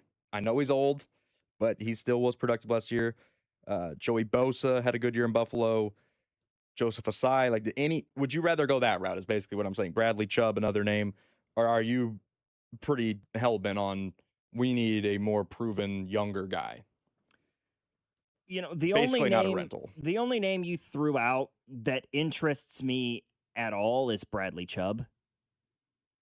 But you'd have to give me, he'd have to be less. He'd have to cost you less money than Grenard. He would absolutely have to. Because, I mean, if we're being honest, those two guys bring a similar level of production over their last handful of seasons. You know, Chubb had 11 sacks with the Dolphins back in 2023. Of course, didn't play at all in 24 because of the ACL tear, and then came back last year in 2025 and had 8.5 sacks. He registered 20 quarterback hits. He had 8 TFLs. If you could get Bradley Chubb for $12 million a year, $14 million a year to where you didn't have to pay Grenard that, okay. That I can get behind. The other names you threw around, I think, either have a visibly lower level of production than Jonathan Grenard, or are going to cost way more money than they're worth, comparatively speaking to Jonathan Grenard. Jalen Phillips is going to get a bag. Trey Hendrickson is going to get a bag. Odafe Owe, I think, gets a bag this offseason. Or Boye Mafe. I mean, like, these guys are going to get probably bigger money than Grenard. Kind of goes back and forth. I'm ready for a young and violent defense, somebody says. Hard pass, says another person. If they eat 40 to 50%, I'd do it for a third. Like I said, you have 3 picks in the top 40. If there was any year to trade away a day 2 pick for a proven, productive NFL starter, it's this season. Is Grenard the guy? I don't know. But there's nobody else that's really bursting onto the scene in the trade market right now. I just think it's an interesting idea to kick around, right? You just dealt away some production with the hopes of what you can do to replace it by trading away Trent McDuffie. I think it would alleviate some of the pressure on a young guy or a set of young guys coming into this Chiefs team as rookies this offseason, especially on the defensive side. If you can pair another proven edge rusher on your defensive line. You put Grenard opposite Karlaftis with Chris Jones in the middle and question mark at the other D tackle spot, probably Omar Norman Lott. If I had to guess right now, I feel much better about that defensive line than I do last year's. That's immediately a better unit than last year's. I also think it'd be interesting maybe what they decide to do after the draft, because they don't know what's going to fall to them. Let's say David Bailey does fall to them at 9. That's great. But what if they get to 9 and there's just not the pass rusher they want there? Bailey's gone, Bain's gone. Some of the guys they were really hoping would fall don't fall. Well, we saw last offseason, and I'm not going to say this is the norm, but we saw last offseason Green Bay traded for Parsons post-draft. They did it way after the... Like, it's not impossible also to go add something post-draft. It does become a little trickier then because you can't trade picks in this particular draft to do it, but I also don't think it's the end-all be-all. We've seen the Chiefs react post-draft a couple years ago. They were looking at tackle. They didn't get one they liked. and then they ended up signing Donovan Smith a couple weeks later to play left tackle for the 2023 season. So we'll see. We'll just see how the chips fall. I think free agency will be very telling on what the Chiefs want to do come draft, but also, I think the Chiefs still need to clear up some cap space, and we'll see how they do that if they want to make a move like getting Grenard. Yeah, there's still options at their disposal. The reports are that they could open up another $50 million by restructuring contracts like Creed Humphreys, like Trey Smith's. Jones is the big one I've seen. They're trying to restructure that one because right now he'd be a $44 million cap hit this year. Right. The thing that makes me nervous about restructuring Chris Jones is that there's likely to be a negotiation in that restructure that would involve removing the out in his contract following this season, which would be nice for the Chiefs to have in their pocket if his level of production continues to drop. That's the thing that stops me in my tracks a little bit. Now, if they can just say, like, hey, Chris, we're going to convert your salary, a bunch of your salary into a signing bonus this year, and that's it, fine. If you can do that with him, if you can do that with Creed, if you can do that with Trey Smith, fantastic. They could still conceivably cut Drew Tranquil. I think if you cut Drew Tranquil, it gives you the flexibility to re-sign Leo Chenal long-term and keep him around as that second linebacker next to Nick Bolton. And then maybe you go look for a linebacker to be the third, or you have faith in Jeffrey Bassa and his athletic ability. I don't know, man. It's hard to wrap my head around because I cannot think of, at least since Andy Reid took over as the head coach of this football team, especially since Mahomes took over as the quarterback. I don't feel like there's been an offseason in a decade for the Chiefs with this many holes in it. This many things to solve. I definitely think it's the most pressure they've had. The only thing you could probably even compare it to is the offseason they traded Tyreek, but even then they were coming off of a playoff run. They had lost in the AFC title. All they had been to is the AFC title game, since before this year. So I think this one's huge because there's a lot of change happening. You have good opportunities. It's not like you don't have any chances for a big swing. Like you could go get a generational player at 9. It's not like you're working with nothing, but you've got to make it work because, you're coming off a 6-11 year. Your quarterback, Patrick Mahomes, is now in his 30s. It's time to, this is where Veach needs to step up and have a great offseason because the last two have been a bit lackluster and put you in this position. Yeah. You have the most draft capital you've ever had as a general manager. True. If you're Brett Veach. And, not to put additional pressure on the situation because Brett Veach and this Chiefs team know how important this offseason is. This is the kind of draft where if it's a bust, if it is a complete dud, this is the draft class that we're all going to be pointing to in 2029 or 2030 when people are advocating for Brett Veach to be fired. Just look at the Minnesota Vikings. Look at the draft history for the Minnesota Vikings, and that will tell you why their general manager got fired. That Brett Veach has earned himself so much rope, and rightfully so. He's helped create a team that's won 3 Super Bowls. But if you want to extend Patrick Mahomes' career, if you want it to be more like Tom Brady and less like Aaron Rodgers, it's got to start with this draft class. It's got to start with this offseason. And that's a terrifying thought, man. This is single-handedly the biggest offseason draft for Veach, and it will set up the second dynasty. I love the level of confidence that you're bringing to the table. I'm more of some people say I'm a pessimist. Others say I'm an optimist. I think of myself as more of a realist. I got to see it, man. Like, I grew up in Missouri. I grew up in the show me state. Something about that. Like, you got to show. I have to see the product before I express any level of confidence in where we're going from here. 913-586-7965. I want to get to some Royals coming up later on in the show, but we do have some more Chiefs news to get to. A lot of conversation about the running back position.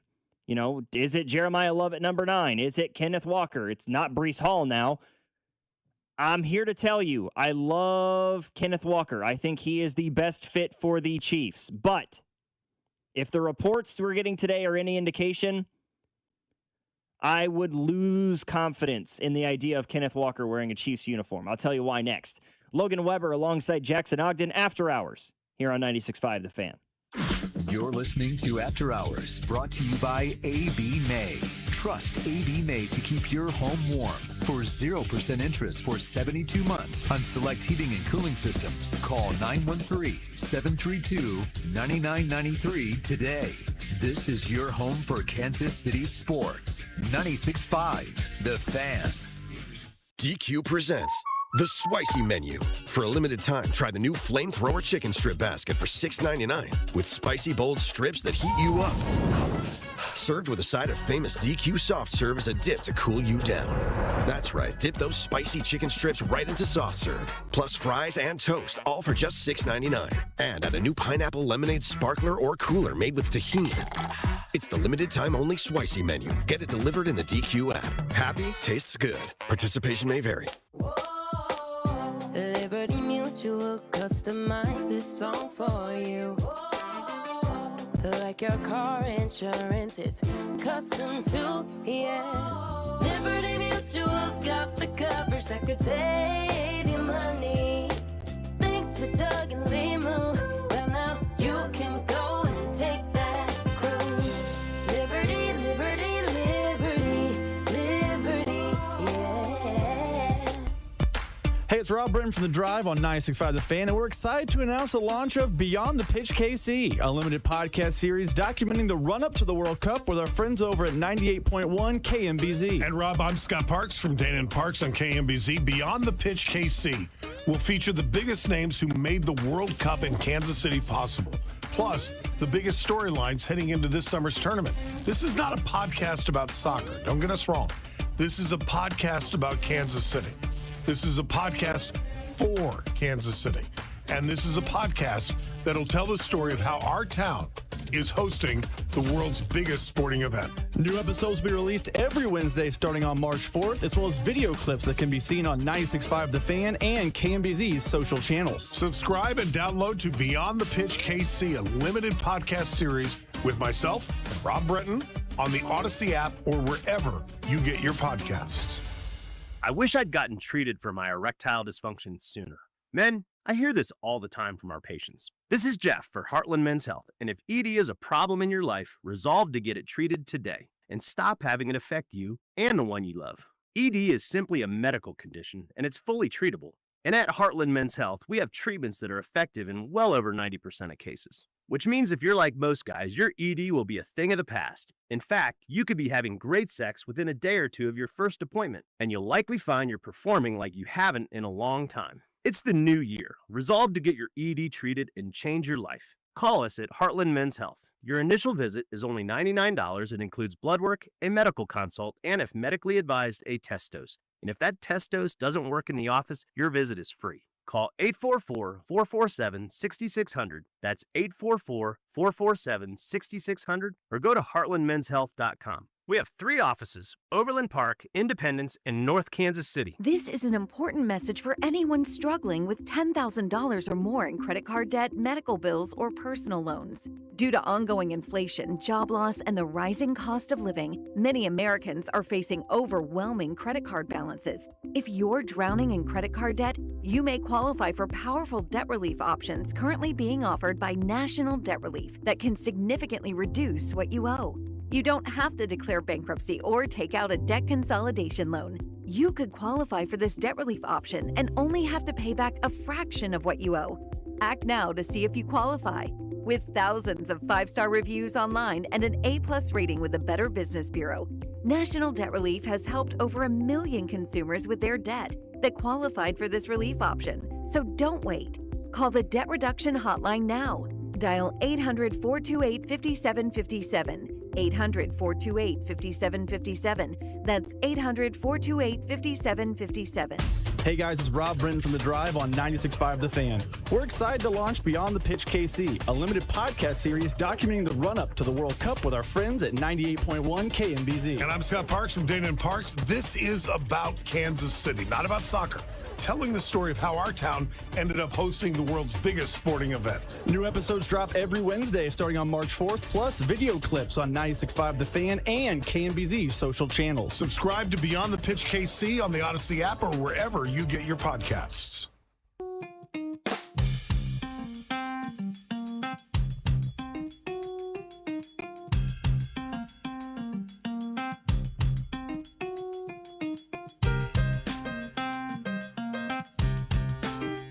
Earlier today, news hit the timeline that disappointed me, and I believe many others in Chiefs Kingdom.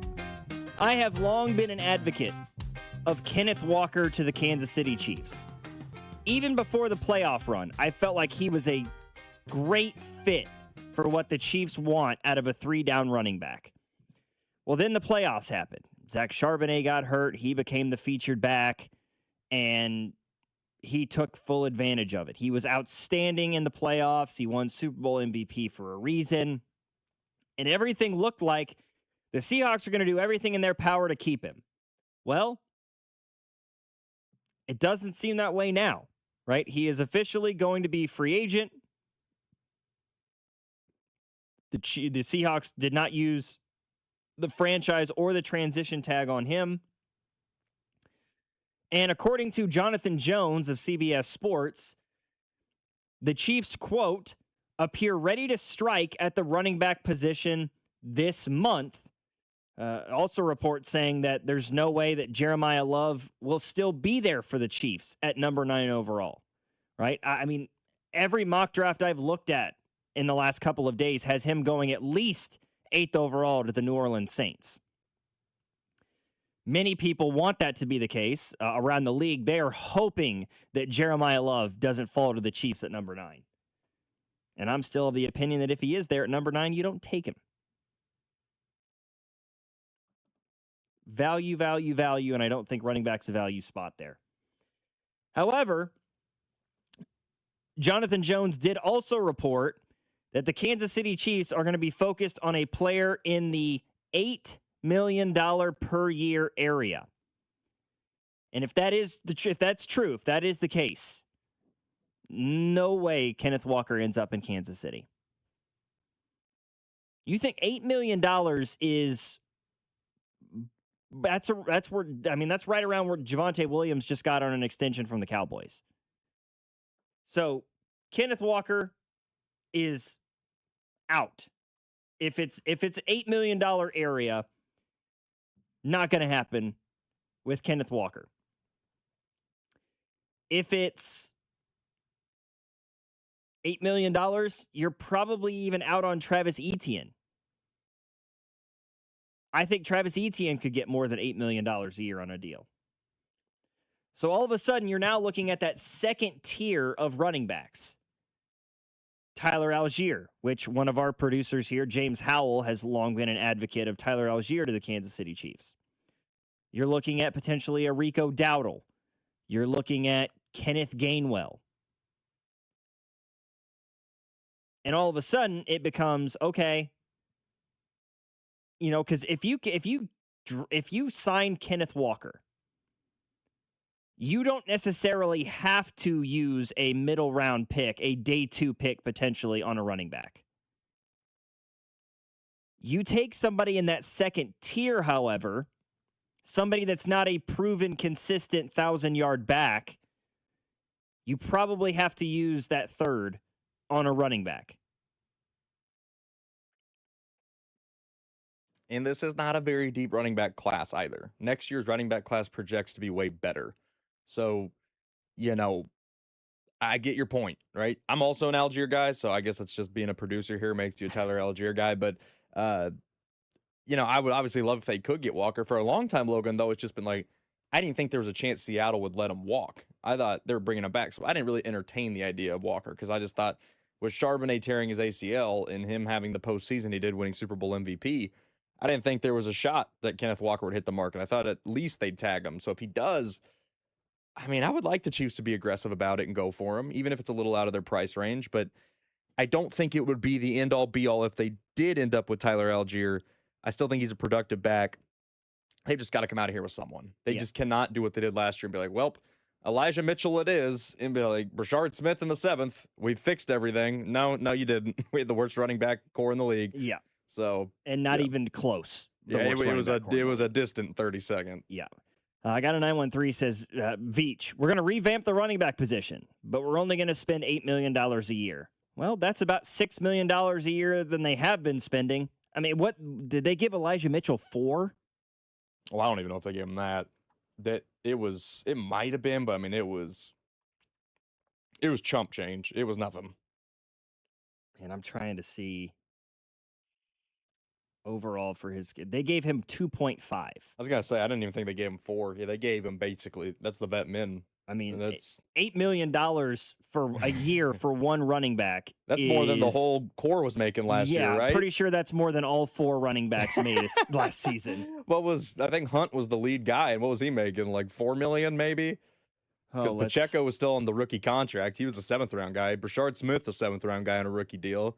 Elijah Mitchell, 2.5. What was Kareem making, Logan? Let's see. So, oh, God. Internet slow. No, it's I pull up the 2025 cap and it's not selling me. It's not even okay. Here we go. Damian Pierce got 183,000. Forgot about that. Brashard Smith got 876,000. Pacheco got $1.1 million. Kareem Hunt 1.5. Oh my goodness. So those 4 guys didn't even make $4 million between the 4 of them. Get half of what $8 million is. So I mean, hey, $8 million. Step in the right direction.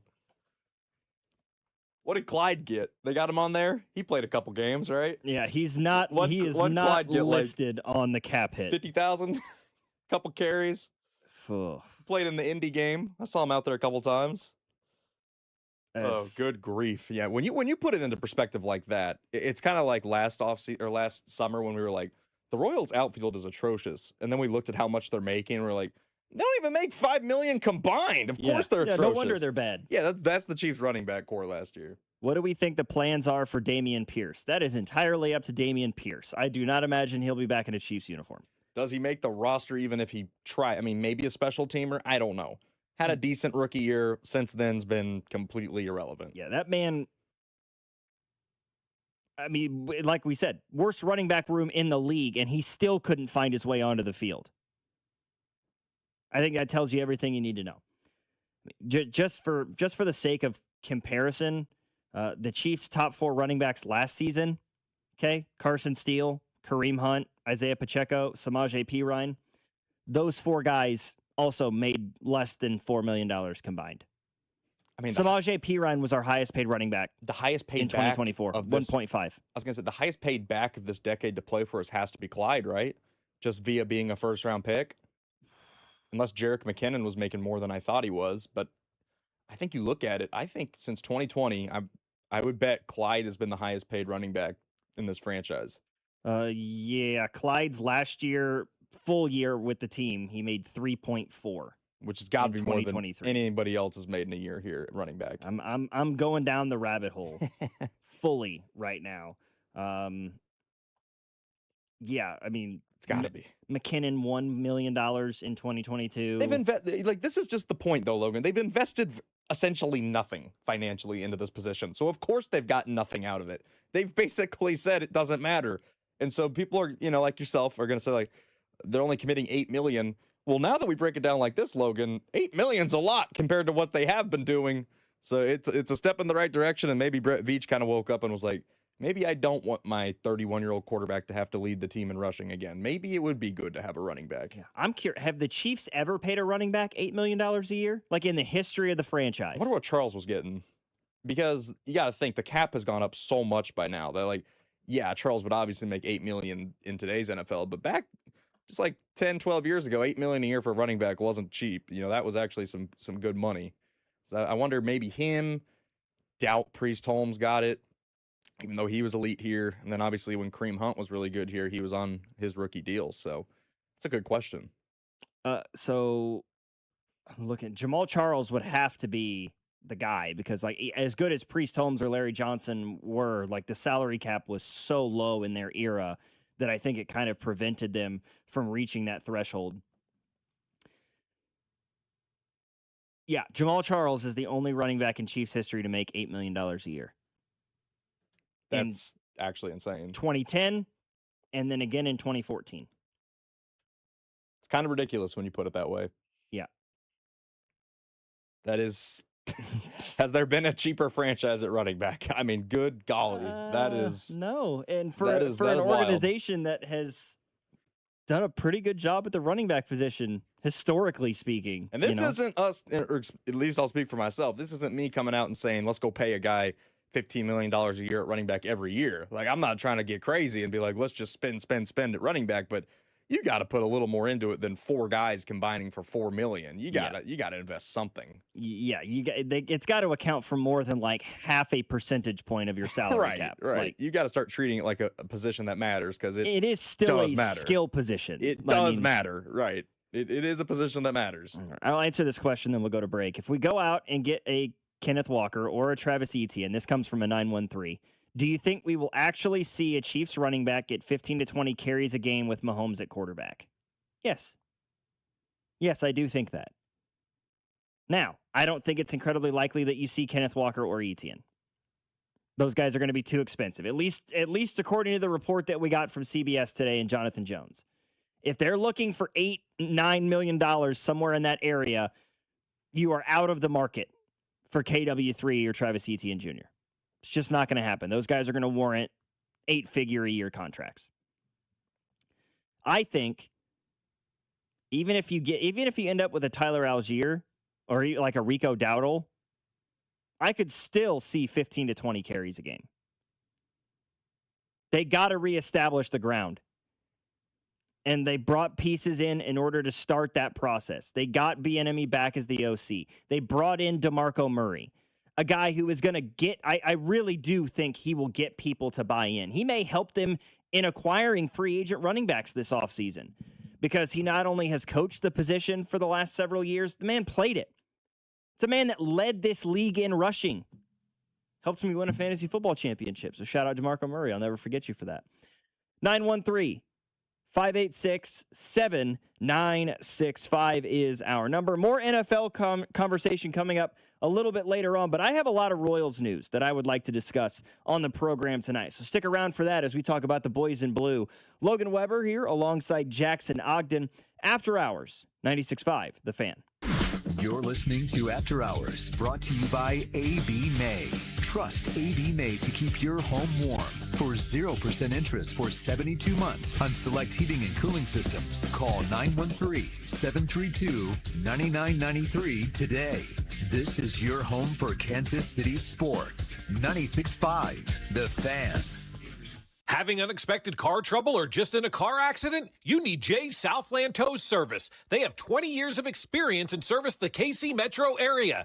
They specialize in light, medium, and heavy duty, also in commercial transport and construction equipment. Keep this number handy, 816-779-4TOW, or go to southlandtow.com. Use the tow service trusted by most local police departments, Jay's Southland Tow. There's nothing they can't do, so be in the know and use Jay's Southland Tow. Hey, it's Scott Parks, and we've launched Beyond the Pitch KC, a podcast on how Kansas City landed the world's largest sporting event, presented by Commerce Bank.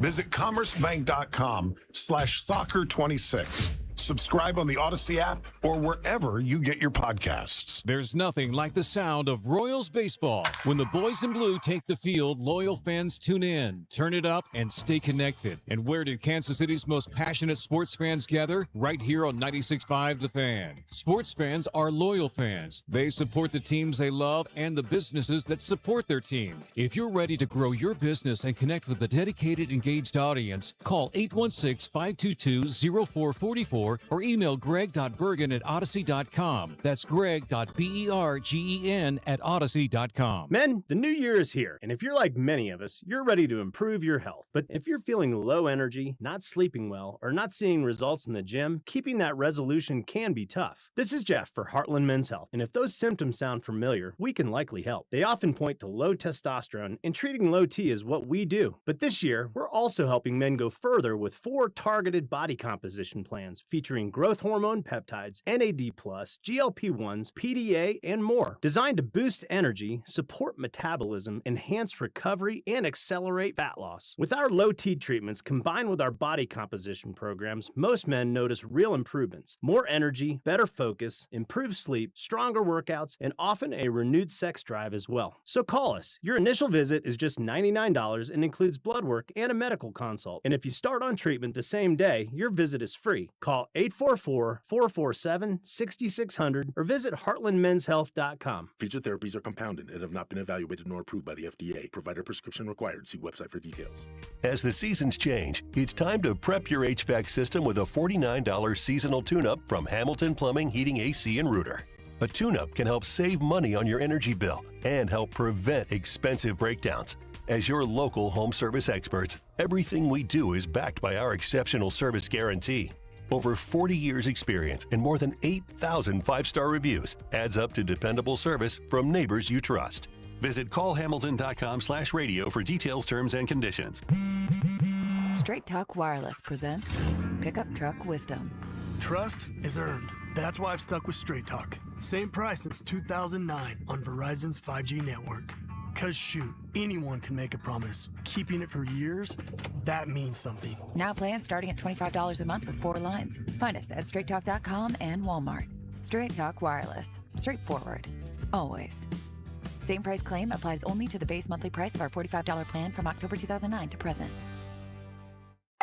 Pizza's here. Oh, great. I'd love some, but I'm worried about my stomach issues. If you're worried about having diarrhea, gas, bloating, stomach pain, or loose, oily stools, it may not just be stomach issues. It could be a condition called exocrine pancreatic insufficiency, or EPI. With EPI, the pancreas doesn't release enough enzymes to break down food, but EPI is manageable. Use the symptom checker on identifyepi.com and talk to your doctor. That's identifyepi.com. Sponsored by AbbVie.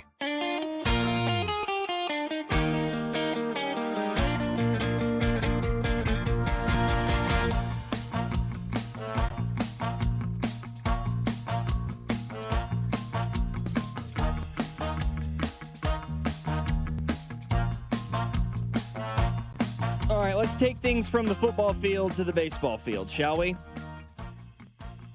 I know things are hot and heavy with the Chiefs right now, trading Trent McDuffie earlier today. The Combine's closed down. The draft is well on its way to being here in early April or mid-April. But opening day for Major League Baseball is getting closer and closer. And with it, seems to be quite a bit more Kansas City Royals-related news. And while this one is not necessarily a news story that attaches itself to a Royals player, it does attach itself to a nearly Royals player. Okay, can we all agree that the Kansas City Royals dodged an absolute bullet by not signing Jurickson Profar? Boy, oh boy, that could have been a disastrous move. And I'll be honest, I was one of those people that said, hey, I think the Chiefs would be, I think the Royals would, I think it would make a lot of sense for Kansas City to go after Jurickson Profar last offseason. After he hit 280 or 295 after he got traded to the Padres in 2023, and then hit 280 with the Padres in 2024. Like, hey, he would make a lot of sense for this Royals team. He can play a lot of different positions. You know, he started out as an infielder, but he's played a lot of left field in recent years. I think he'd be fun to watch. Yikes. I mean, when did he get the first one?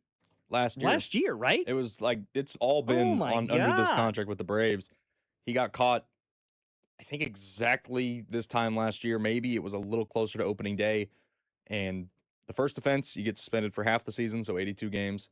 And then or 81 games. And then the second one, you get suspended for the entire season, which is 162. If Profar gets caught again, which at this point, would anybody be shocked, then he's done for good. He can't play anymore. Yeah, he was suspended in March on March 31st of last year, following a positive test for, I'll just say HCG. Okay, I'm not gonna try to pronounce. It's apparently a hormone that helps the production of testosterone. He said then that he would never willingly take a banned substance, but he takes full responsibility and accepts Major League Baseball's decision.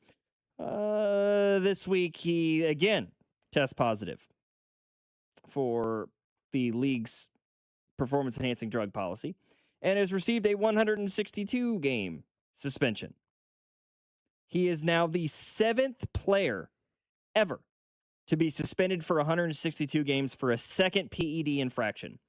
Henry Mejia from the Mets back in 2015, Marlon Byrd with Cleveland in 2016, Cody Stanley, who was a free agent catcher back in 2016, Francis Marte of Houston in 2020, Robinson Cano, who got one in 2020, and JC Mejia, who got one in September of 2023. I mean, once you get caught once, what do you think? They're just not going to catch you again? Like, you think, especially if you're an offender of this, you're like, oh, now they won't test me again, right? Like, what? What is wrong with, like, and I always love it, Logan, when they're like, I would never willingly take a performance-enhancing drug. Dude, you're in the major leagues. Anything that could even be, like, remotely considered a PED, you need to be on high alert about and making sure, hey, can I take this? If it's a medication, hey, does this have anything that's going to flare up on a random drug test? Like, just, man, it's hard to feel any sympathy for a guy like Profar because he has just basically thrown away the last 2 years of his career. Might have thrown away his career. He might not play again. Yeah. It was the year before last. Last year, he came back halfway through the season. Right. Because he got suspended. Only half. He got suspended for the first half of last season and then came back from the first violation. Now, this year, it's going to be the entire year. Yeah, he's not going to be able to play baseball again until 2027, which we've talked about many times on this station. There might not even be baseball in 2027, so that might have been the last of Jerks and Profar. Who knows?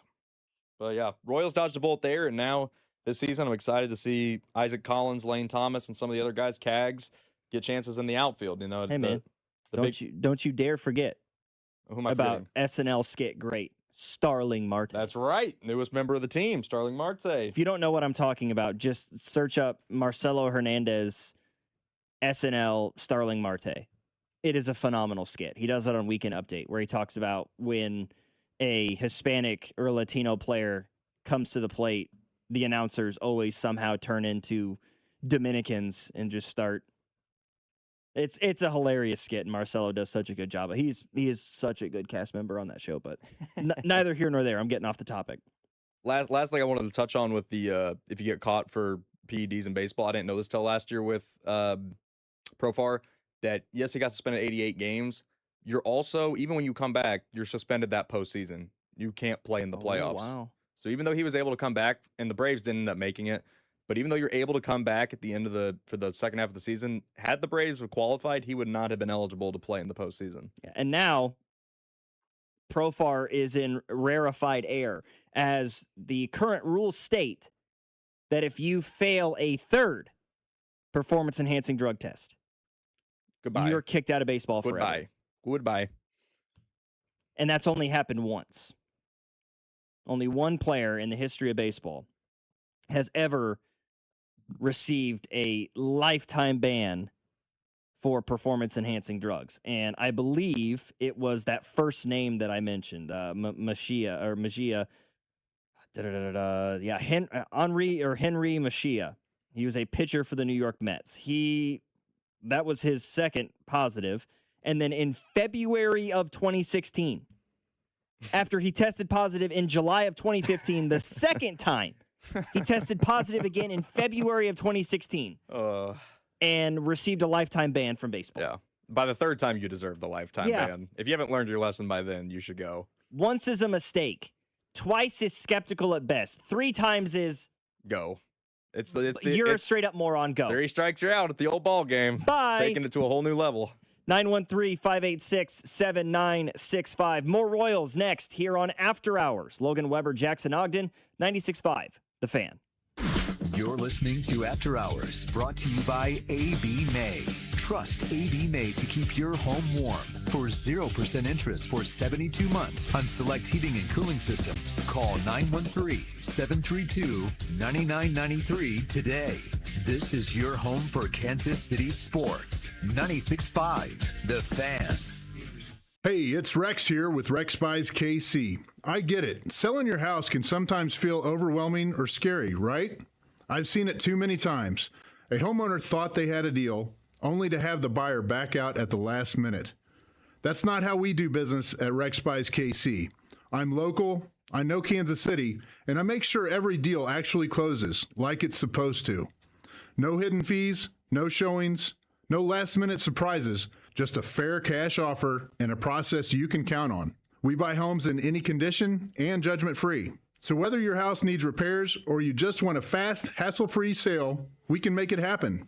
If you want certainty, transparency, and someone local who actually delivers, call 816-330-6000 or visit rexbuyskc.com. Rex Buys KC, helping people make smart choices one home at a time. 816-330-6000 or rexbuyskc.com.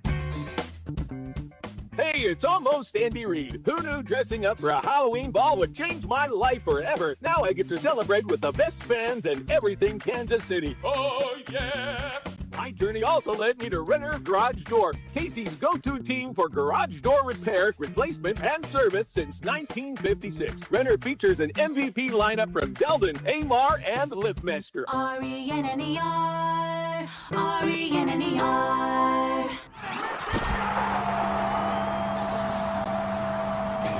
Hey guys, it's Rob Brennan from The Drive on 96.5 The Fan, and we're excited to announce the launch of Beyond the Pitch KC, a limited podcast series documenting the run-up to the upcoming World Cup with our friends over at 98.1 KMBZ. And I'm Scott Parks from Dana and Parks on KMBZ. Beyond the Pitch, KC features the biggest names who helped make the World Cup in Kansas City possible. And there was a lot of work, plus the major storylines heading into this summer's tournament. This is so much more. This isn't just a podcast about soccer. No, you're right, Rob. It's a podcast about Kansas City, for Kansas City, telling the story of how our town is hosting the world's biggest sporting event. New episodes drop every Wednesday starting on March 4th, along with video clips that can be seen on 96.5 The Fan and KMBZ social channels. So make sure you subscribe. Download Beyond the Pitch KC with Rob Brennan and myself, Scott Parks, on the Odyssey app or wherever you get your podcasts. Hi, I'm Jacob, your friend and an actual jeweler at Chain Company. I'm proud to work for a family business that's been committed to the highest quality standards for nearly 100 years. Your dream engagement ring is designed for quality every step of the way. We set your diamond by hand, never with machines. Prong tips are beautiful and secure, and intricate details are thoughtfully crafted.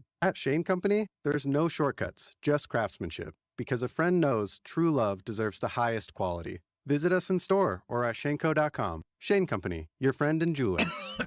Oh, how's that flu, babe? Did you take Dayquil Intense Flu yet? Nah, I got this. Ugh, okay, I don't got this. You stay on the couch, and I'll grab the Dayquil.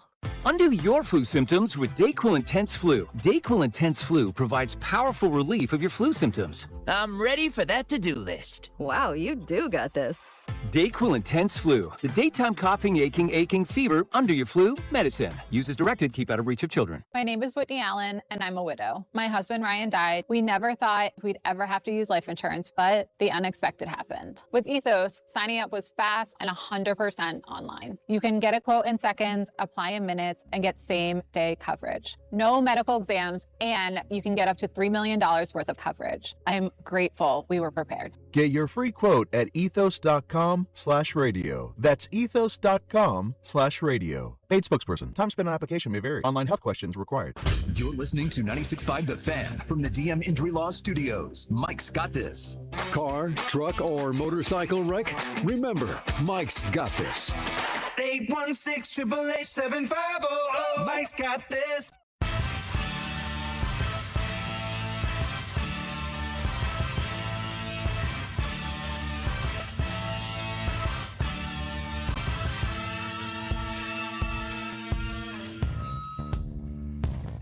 Somebody needs to conduct a scientific study. Okay, I'm getting off topic here for a minute. I promise we'll get to the Royals news in the 8 o'clock hour. There has got to be a scientific reason behind why, for some reason, football players, more than seemingly any other athletes on the planet, have difficulty driving their cars in a respectable manner. Okay? I'm seeing a report here from ESPN. Myles Garrett got a speeding ticket this week. You may be asking yourself, well, why is that news? Maybe because it's the 9th speeding ticket he's gotten since 2017. This man is averaging a speeding ticket a year. Over a speeding ticket a year. He was cited for speeding on an interstate in Northeast Ohio, clocked going 94 in a 70. It is his 9th speeding ticket since entering the league in 2017. He was pulled over at 1:35 a.m. Last August, he was pulled over in a Cleveland suburb going 100 in a 60. In 2022, he was issued a citation for failure to control his motor vehicle in the aftermath of a single-car crash that left him with a left shoulder sprain. According to Ohio State Highway Patrol, he was driving 65 on a 45. Listen, I'll be the first to say, if you are driving the speed limit, you're a bad person. I'm just kidding. You're not a bad person. You just irritate me. Just stay in the right lane. Okay? If you're going to drive the speed limit, stay in the right lane. 5 to 8 miles per hour over the limit. That's where I live. Okay? I will say, Logan, I've gotten pulled over one time and ticketed one time, and I was going a whopping 7 miles an hour over. Yeah. So you got to be careful. I was going 32 and a 25, and I got going to school. I'm in the same boat. I have received speeding tickets in my life for going 63 and a 55, 32 and a 25, 28 and a 20. I mean, it's just, ticky-tack stuff. Come on, bruh. That's absolutely outrageous. I was late to one of my, I think I was going to be late to my 9 a.m. class at UMKC. I was going a little fast and, just leaving my neighborhood, and they got me. They got me good. Ruined my day. Been there, done that, man. But there's a certain point. Like anybody who gets 9 speeding tickets. Yeah. How many do you have to get to lose your license? 9 speeding tickets in roughly 9 years. How many do you have to get to lose your license? Because I know there's a certain amount with like DUIs where eventually you get your license suspended. I wonder how much it is with speeding tickets, and I'm sure the speed itself comes into factor too, how fast you're going over. Why is it so often football players? Like, why? Oh, Georgia football players specifically. Yeah. They're the ones that get the but Jordan Addison happened to him. It happens so often. Henry Ruggs was unfortunately threw his career away doing it. Yes, and I'm not saying that it's just football players that that do this, because it isn't. Believe me. My drive to and from work here at the station involves traveling on I-70. Right. Okay? There are a lot of people who drive at very unsafe speeds on I-70. Yes. It is an incredibly dangerous place to be in at certain points. But 9 speeding tickets since you got drafted into the league in April of 2017. It's got to be the mix of having the money to afford a really cool sports car that goes fast, and the money and the value to get the best lawyer to get it written off or whatever. It has to be the combination of it. I don't care how much it raises my car insurance. Could not right? sustain 9 speeding tickets in that window. Freaking absurd, and these don't sound like ticky-tack garden variety speeding tickets. These are not he's not getting going 7 miles an hour over. He's not going 52 and a 45. The man is going 94 miles per hour in a 70. He's going 100 in a 60. He's going 65 in a 45. Goodell should just hire full-time Ubers for the players. Just be like, none of you drive anymore. It's all, you all are getting driven, or we'll get you Teslas self-drive. No more. No more. We're done. The NFL should just the NFL should create its own like Life's 360 for NFL players. Right. They can just. I see you're going a little fast there, Miles. Slow it down. Somebody sitting Goodell in the calls you at 1:30 in the morning. He's like, Miles, how many times do we have to talk about this? Somebody Slow the heck down. Somebody in compliance in the league office is just on call 24/7 for when they get an alert. Especially past midnight. You know, that midnight to 5 a.m. They're watching. Pull over. Forcibly lock the brakes on your vehicle or something outrageous. Like, dude. Yeah, Coach Todd Monken's coming to pick you up. You can't drive this dangerously anymore, Miles. God dang, man. That's insane. 9 years. You're going to have me on the drive home tonight looking around at each car being like, all right, which one's going Myles Garrett speed? Who's following the law? Like, any football players on the road with me tonight? Good God, dude. 913-586-7965. Listen, I drive over the speed limit with regularity, okay? Most people do. But when you reach 20 miles an hour over the zone, you're the worst kind of driver imaginable. And boo to you. Logan Weber alongside Jackson Ogden. After hours on 96.5 The Fan, we'll get away from driving cars and talk about the Royals next here on your home for Kansas City Sports. You're listening to After Hours, brought to you by AB May. Trust AB May to keep your home warm. For 0% interest for 72 months on select heating and cooling systems, call 913-732-9993 today. This is your home for Kansas City Sports. 96.5 The Fan. What if you could have the most reliable fiber-powered Wi-Fi? And get this, what if you could keep it at the same price for 5 years? That's the Xfinity 5-year price guarantee. 5 years of Wi-Fi that boosts speeds to the devices that need them most, that finds and fixes problems before you even notice them, like super intelligent Wi-Fi with a sixth sense. And that keeps you gaming in the fast lane, even when the whole family's banking on bandwidth. All your devices working in perfect harmony for 5 whole years. And here's the best part. No annual contracts, no hidden fees, and our best equipment included. Plus, get online in no time with same-day Wi-Fi. Hey, let's face it, a lot can change in 5 years. Kids grow taller, dreams grow bigger, but your Wi-Fi, it would stay reliable and the price would stay put. The Xfinity 5-year price guarantee. Lock in your price and unlock the possibilities. Xfinity, imagine that. Select plans only. Restrictions apply. Most reliable Wi-Fi based on Open Signal Awards USA Fixed Broadband Experience Report, May 2025. Actual speeds vary. Xfinity Internet powered by fiber and connected to the premises by coaxial cable. You love your land. During Kubota Orange Days, you'll love all the great deals. With versatile compact tractors, professional-grade mowers, and durable utility vehicles, Kubota equipment can help you turn dream projects into reality. Kubota Orange Days is here, and so are the best deals of the year. Now through June 30th, get select compact tractors with 0% financing available or save up to $5,500. Sale ends soon. Go to KubotaOrangeDays.com or stop by your local dealer for more information.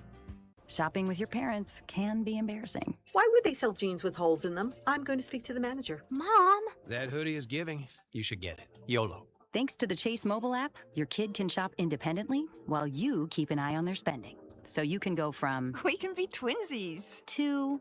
How was shopping? Saw you stayed on budget. Thanks, Mom. Freedom for kids, control for parents. That's family banking from Chase. Account subject to approval. Chase mobile app is available for select mobile devices. Message and data rates may apply. JP Morgan Chase Bank N.A. Member FDIC.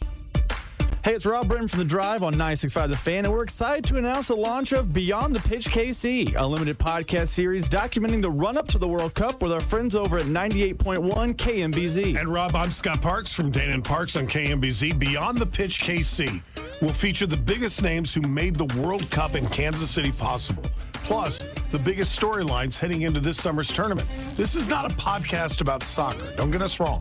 This is a podcast about Kansas City. This is a podcast for Kansas City. And this is a podcast that'll tell the story of how our town is hosting the world's biggest sporting event.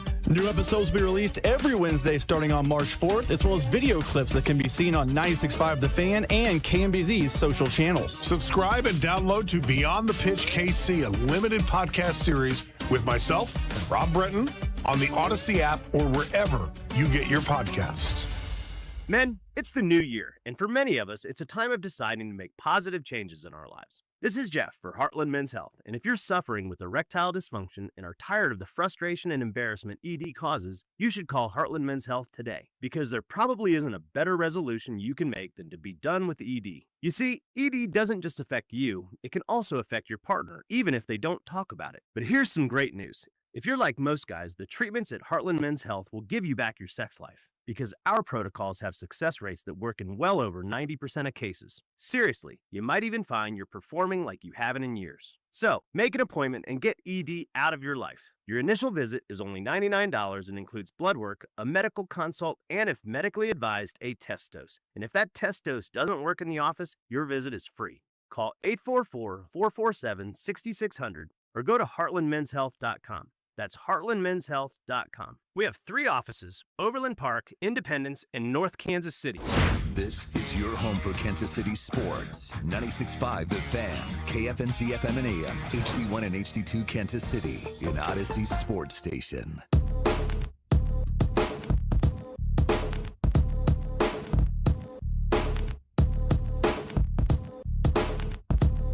It may surprise you to know that despite the fact that I work in the sports media industry, right? It's an area, it's an avenue that rankings play a major factor, right? Ranking individual players. They're always, I mean, it's an easy 15 minutes, okay? I'll be one of the first to admit, like, if you see a TV show or you listen to a radio show or you listen to a podcast and they're doing a rankings of best receivers in the NFL or best point guards of all time in the NBA, they're just looking for an easy 15 minutes of content on their show. I don't pay a lot of attention to rankings. But when I do, it's typically because they're awful. Typically because something has gone catastrophically awry. You know, I can't remember the name of who it was or the group that did it, but it was MLB Network last year. They had their numbers guys put together, like, who are the best shortstops in Major League Baseball, and somehow Bobby Witt Jr. came in like 3rd, when he is, without a doubt, anybody with eyes knows Bobby Witt Jr. is the best shortstop in baseball. So a lot of times when I talk about rankings, it's because I disagree with them. But I'll give ESPN some credit here, okay? Because they had a set of their MLB experts, including Alden Gonzalez, Buster Olney, Jesse Rogers, Jeff Passan, and many others, put together a collective list ranking the top 100 players in Major League Baseball. And lo and behold, they had Bobby Witt Jr. at number 3. And I believe that's the right position for him. Okay? Aaron Judge is far and away a better hitter. He just is. I believe Bobby Witt Jr. is a better fielder. He's a better base runner. He's a better all-around player. But what Aaron Judge does at the plate is so head and shoulders above that I think it has to, by necessity, put him ahead of Bobby Witt Jr. So Bobby Witt Jr. being the number 3 player in Major League Baseball, according to ESPN, and I completely agree. Completely agree.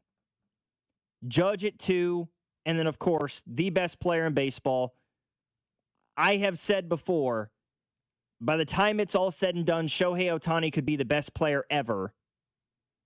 He's the number 1 guy in baseball for this season. And according to Clayton Kershaw, Shohei Ohtani's primary goal for this year is to win a Cy Young Award.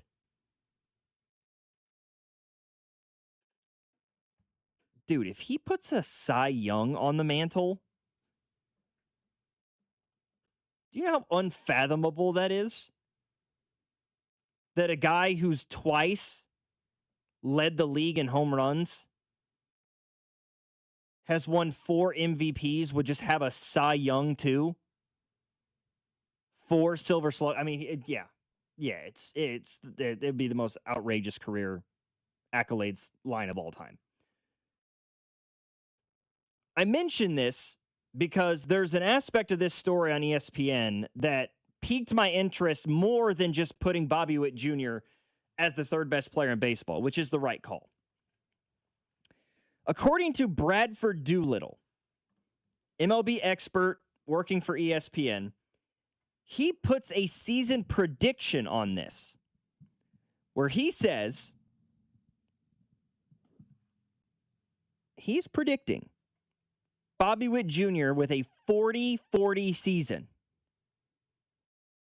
and notching him his first MVP.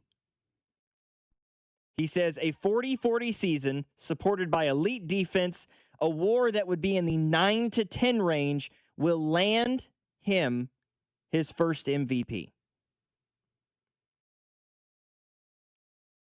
Ooh, that's a prediction. I could see 30-40. 40 home runs would be insane, even with the new dimensions at Kauffman. 40 would be astronomical. God, would I love to see it. I mean, his 2023 season, he went 30-49, very, very close to a 30-50. Now, that year was horrible for us. We try to forget that 56-win season, but he did go 30-49 that season, and we've seen the stolen bases go down a little bit, but we know the power's there, and it wouldn't shock me if he went 40-40. You know, Bobby's entering his prime. What's he going to be, 26 in June? Yeah. So it's, you know, he's entering his best years right now. Would not surprise me. And, you know, the dimensions changing should help him. I'd probably lean closer towards, though, that he's going to repeat like a 30-50 more than a 40-40. But if he has a 40-40, the Royals are going to win the AL Central. Like that, it feels like that's, and also if he's going to win MVP, the Royals need to make the postseason. Yeah. It's very rare. It happens. Like Mike Trout won a bunch of MVPs when the Angels didn't make the playoffs. But if Bobby Witt Jr. really wants to dethrone Aaron Judge and win the American League MVP, it's going to have to be something special because Cal Raleigh just had a very special year and he didn't win it. Correct. So Bobby Witt Jr. is going to have to do something incredibly special. We know he's capable of it, especially on the defensive side too, where he adds a ton of value at shortstop. Bobby Witt Jr. was not the only Royals player that was included on this top 100 list, coming in right at number 69. Nice. Cole Reagans on this list.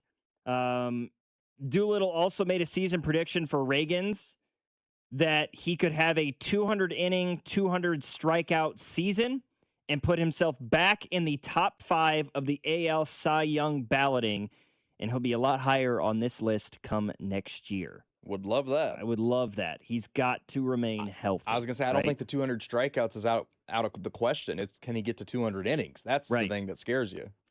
I mean, the injury issues are well noted at this point, dating back even before he came to Kansas City when he was a member of the Texas Rangers organization, you know?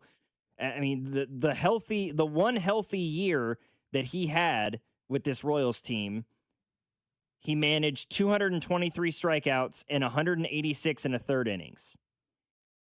So the numbers would suggest to you, law of averages would suggest that if he can get to 200 innings pitched, he could push for 250 strikeouts. Just based on the numbers for his career, which would be outrageous. I don't think anybody doubts the ability. It's can he keep the pitch count low enough? Because we see a lot of games, he's out of there by the 4th or 5th inning because the pitch count gets too high. Now, there are 4 or 5 really good innings, but his pitch count gets up there, and that tends to happen with strikeout pitchers. You know, it's mostly the guys that go deep into ball games or the guys who pitch to contact, and, you know, they have a few at-bats that are 1 or 2 pitches, and they don't have to go 3-2 on a guy every time. But we'll see that with Reagans. I mean, I think the only thing stopping him from a 200 strikeout season is injury. I mean, I think he's got, I'd give him top 10 stuff of any pitcher in all baseball. I mean, it is ridiculously hard to hit. Just ask anybody that faces him. They talk very, very highly of Cole Reagans. It's just going to be about that injury, man. And, you know, the Royals have a couple of guys like that, unfortunately. Bubic is another one that, can he just stay healthy for a season? If he does, you know what he's capable of. And then the third Royals player mentioned in the top 100, at number 71, Maikel Garcia. I was going to say, if he wasn't on this top 100, I was going to have words. I was not going to be happy if he didn't make the top 100. I love Maikel. He was a guy going into last year that I was high on. There was kind of a battle in Royals land last year going into the season. You had your people that were high on Melendez going into the year. He changed the swing. Things are going to be better. And you had some people that were high on Garcia just because of the underlying metrics. Obviously, Garcia ended up working out. Melendez is now a Met. going to fight for a roster spot. But yeah, I really like Garcia. You have the best left side defense in all baseball. That third short defense that you have between Garcia and Bobby is unparalleled to anybody else in the majors. So glad to see him getting his flowers, excuse me. Man, I tell you, they're saying, the season prediction for Maikel Garcia would be to put up similar numbers on the field, both at the plate and at third base, to what he did a season ago. Be a little bit better on the base paths is what they're saying. Maybe a few more stolen bases, a few less caught stealing, a few less base running errors by Maikel Garcia. That happens. Cole Reagans has a 200 inning, 200 strikeout year, and Bobby goes for 40-40. Not only do you win the AL Central, you might win 95 plus games. Like, you might finish with what, the second best record in the American League? Maybe even the best record in the American League? Yeah, it could be the best record in the American League. I still think the Yankees are the best team in the American League, but with the Red Sox improving their roster, with the Blue Jays, despite the fact that they lost Bo Bichette, still going to be pretty competitive. I think Baltimore has a bounce-back year. Yeah, I think so, too. The AL East is going to beat itself up. And Tampa's probably the best fifth-place team in the league. So, yeah. I mean, they're going to always at least be decent. There's no, Twins and White Sox that just punch and beat 19 times a year, beat up on difficult divisions. So, yeah, the Royals could take advantage of that. I don't want to get my hopes too high, obviously, but I do think the Royals will return to October. I'll go ahead and say that at the beginning of March. I completely agree. I don't know if it's going to be the Central winner, but I do think they're returning to October. I feel pretty good about 88 to 90 wins. That's where I'm sitting right now. I think this team is better than the team in 2024. You improved the bullpen. Your starting pitching depth is there. You've solidified, most of your infield with Vinny at first, Bobby at short, Maikel at third. You've got two reliable catchers with Salvi and Carter Jensen. I tend to think more positively about the way Jonathan India can perform as the everyday second baseman for this Royals team this year after the way they mishandled him a season ago. And yes, I believe that they completely mishandled Jonathan India last year. I think he'll bounce back. He's too talented for me to think that Jack Caglione is going to continue to struggle the way he did a season ago. I just don't think there's any possible way that he is as unlucky at the plate as he was in 2025. I like the additions of Isaac Collins and Lane Thomas and Starling Marte to help you out in left field and center field alongside Kyle Isbell, who's one of the best gloves in the outfield in Major League Baseball. I like the way that this team looks right now. The biggest questions for me, can the lineup stay healthy? Can the bullpen stay healthy? Because the starting pitching, yes, you want it to stay healthy, but they've got options behind it. They've got Bergert and Kolek and Bailey Falter. They've got some guys that they could throw in there potentially to help you out if you needed it. You don't have as much depth in terms of your lineup every day. 88 to 90 wins. That's what I see. Ceiling of about 92 to 94. Floor of 84 to 86. 913-586-7965 is our number. One more Royals story coming up involving the new top 30 prospects in the Royals system. The lists have been updated, and one player made a giant leap up the polls, not only in the Royals system, but in the top 100 prospects in baseball. The Royals now have 3 on that list. I'll tell you next, coming up here on After Hours. Logan Weber alongside Jackson Ogden, 96.5 The Fan, your home for Kansas City sports. You're listening to After Hours, brought to you by AB May. Trust AB May to keep your home warm. For 0% interest for 72 months on select heating and cooling systems, call 913-732-9993 today. This is your home for Kansas City sports. 96.5 The Fan.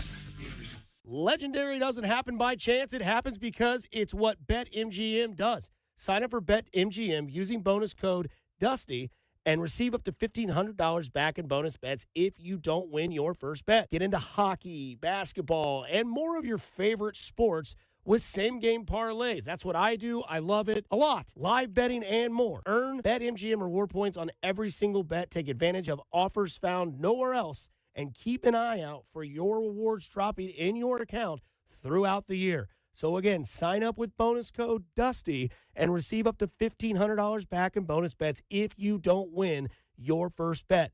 BetMGM. Make it legendary. BetMGM and GameSense remind you to play responsible. Gambling problem? Call 1-800-GAMBLER. See BetMGM.com for terms. 21 and older only. Missouri only. New customer offer. Subject to eligibility requirements. Rewards are non-withdrawable. Bonus bets that expire in 7 days. Please gamble responsibly. Having unexpected car trouble or just in a car accident? You need Jay's Southland Tow Service. They have 20 years of experience and service the KC metro area. They specialize in light, medium, and heavy duty, also in commercial transport and construction equipment. Keep this number handy, 816-779-4TOW, or go to southlandtow.com. Use the tow service trusted by most local police departments, Jay's Southland Tow. There's nothing they can't do, so be in the know and use Jay's Southland Tow.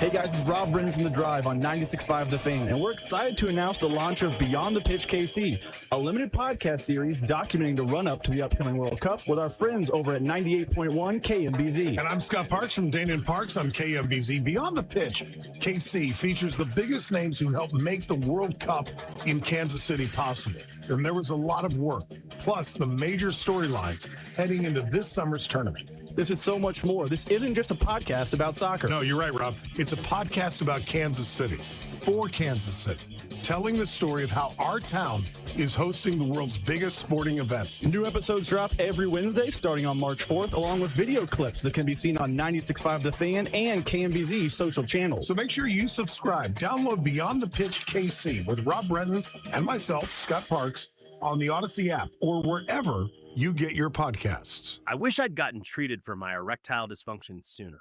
Men, I hear this all the time from our patients. This is Jeff for Heartland Men's Health, and if ED is a problem in your life, resolve to get it treated today and stop having it affect you and the one you love. ED is simply a medical condition, and it's fully treatable. And at Heartland Men's Health, we have treatments that are effective in well over 90% of cases. Which means if you're like most guys, your ED will be a thing of the past. In fact, you could be having great sex within a day or two of your first appointment, and you'll likely find you're performing like you haven't in a long time. It's the new year. Resolve to get your ED treated and change your life. Call us at Heartland Men's Health. Your initial visit is only $99. It includes blood work, a medical consult, and if medically advised, a test dose. And if that test dose doesn't work in the office, your visit is free. Call 844-447-6600. That's 844-447-6600, or go to heartlandmenshealth.com. We have 3 offices: Overland Park, Independence, and North Kansas City. Call Hamilton today for our $79 mainline drain cleaning special. The pros at Hamilton will inspect your drains with video camera technology to pinpoint exactly what is needed to clear those clogs and help prevent expensive drain repairs. The expert technicians at Hamilton are ready 7 days a week to solve your problem the right way, the first time. Over 40 years experience and more than 8,000 5-star reviews are great reasons to trust Hamilton. Visit callhamilton.com/radio for details, terms, and conditions. License number 2025-11121. Hey guys, it's Karen Harrison from The Drive here, and I want to invite you out to the first ever Drive Pop-A-Shot tournament on Wednesday, March 18th at Draftcade up in the Northland. All you need to do is listen into the show to qualify on Monday, March 9th, and also on Tuesday, March 10th, and you could be taking home the title of Kansas City's Pop-A-Shot champion. Rob and I are going to be broadcasting from Draftcade starting at 2 o'clock, and the tournament gets going at 6:30. The Drive's first ever Pop-A-Shot tournament, Wednesday, March 18th. Your home for Kansas City sports, right here on 96.5 The Fan.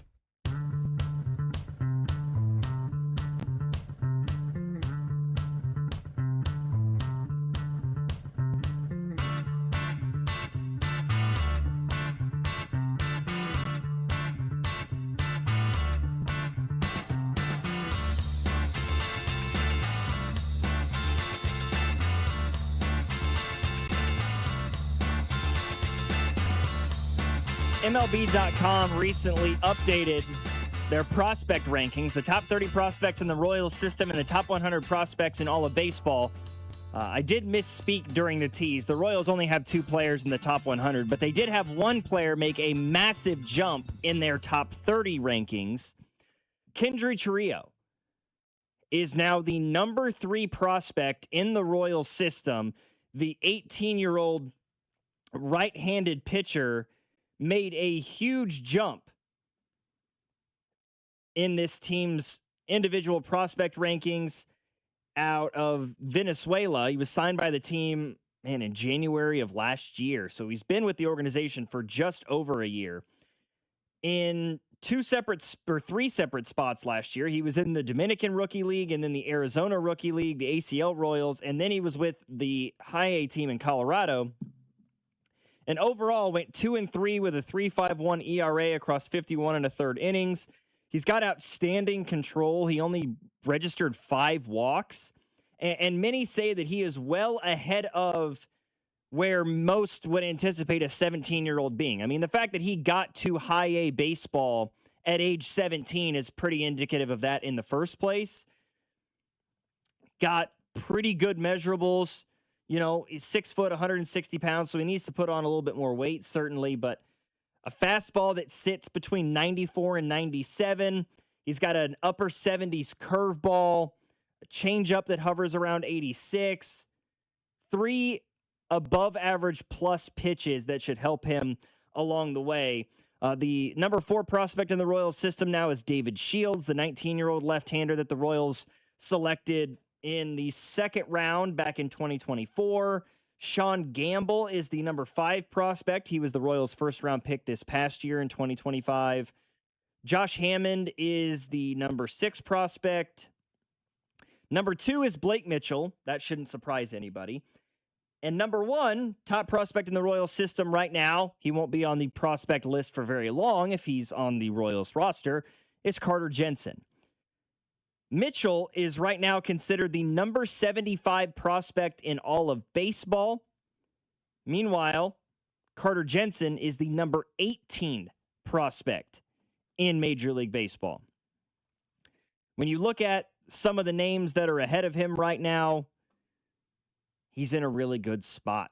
You're like Walker Jenkins of the Minnesota Twins is just above him at number 14. Trey Yesavage of the Blue Jays is at number 12. Max Clark of the Tigers is at number 10. J.J. Weatherholt of the Cardinals at number 5. And then the number 1 prospect in baseball is Connor Griffin from the Pittsburgh Pirates.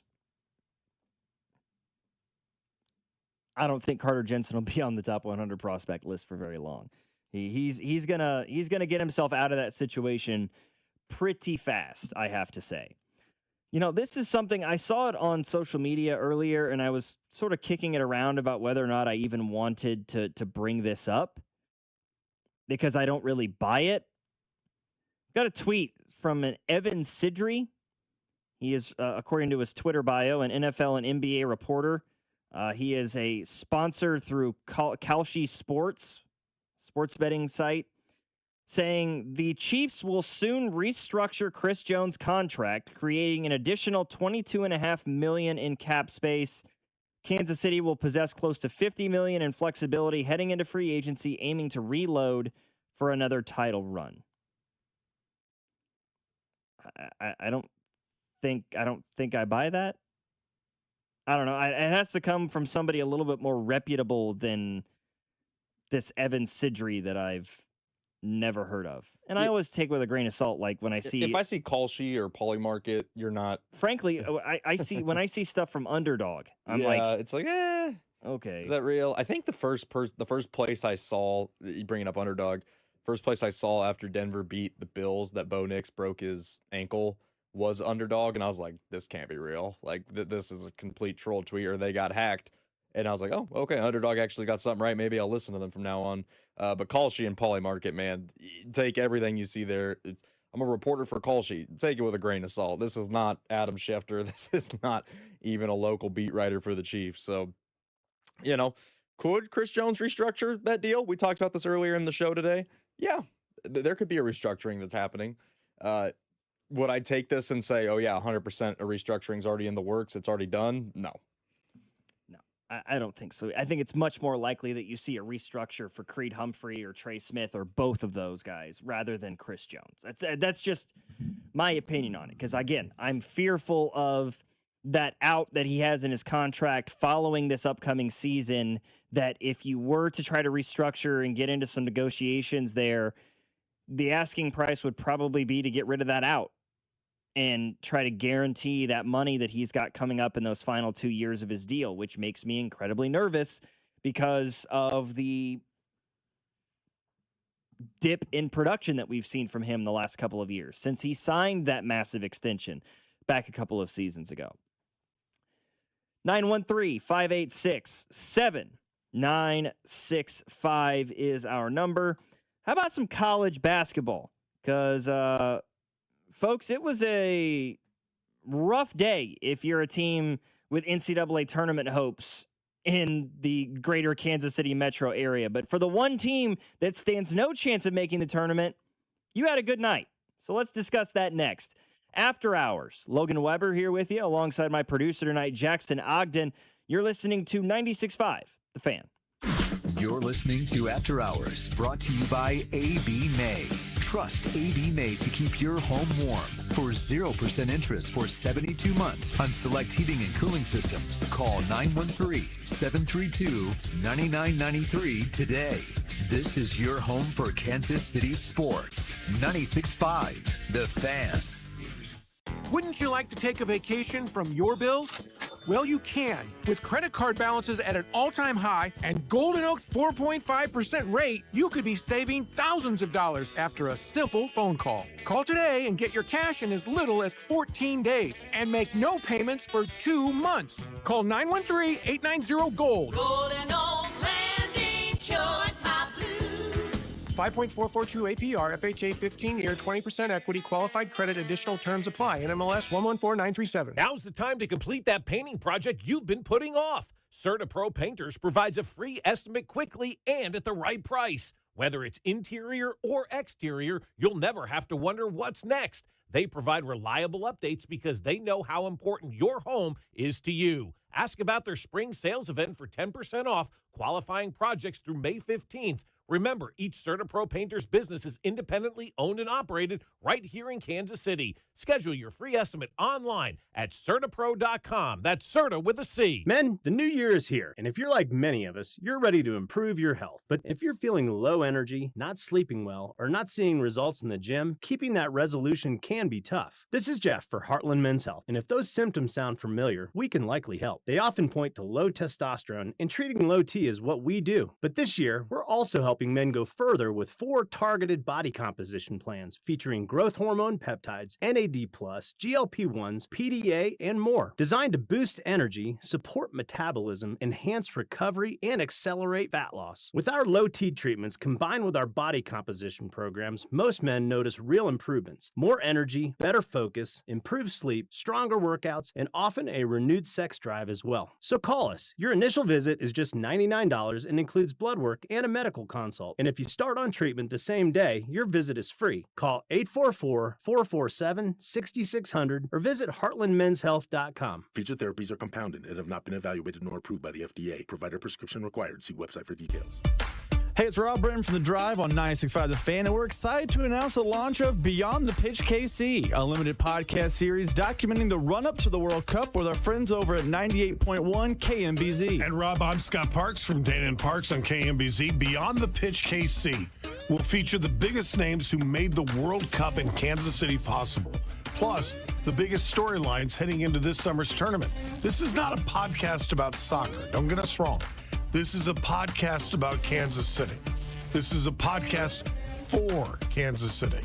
And this is a podcast that'll tell the story of how our town is hosting the world's biggest sporting event. New episodes will be released every Wednesday starting on March 4th, as well as video clips that can be seen on 96.5 The Fan and KMBZ's social channels. Subscribe and download to Beyond the Pitch KC, a limited podcast series with myself, Rob Bretton, on the Odyssey app or wherever you get your podcasts. Get 5 quarts of Valvoline Full Synthetic Motor Oil and a MicroGuard Select Oil Filter for just $36.99. Limit supply. O'Reilly Auto Parts. How do airplanes fly? What's in this box? What does this thing do? Kids are curious about everything, including guns. Learn how to store your gun securely and make your home safer at endfamilyfire.org. Brought to you by End Family Fire, Brady, and the Ad Council.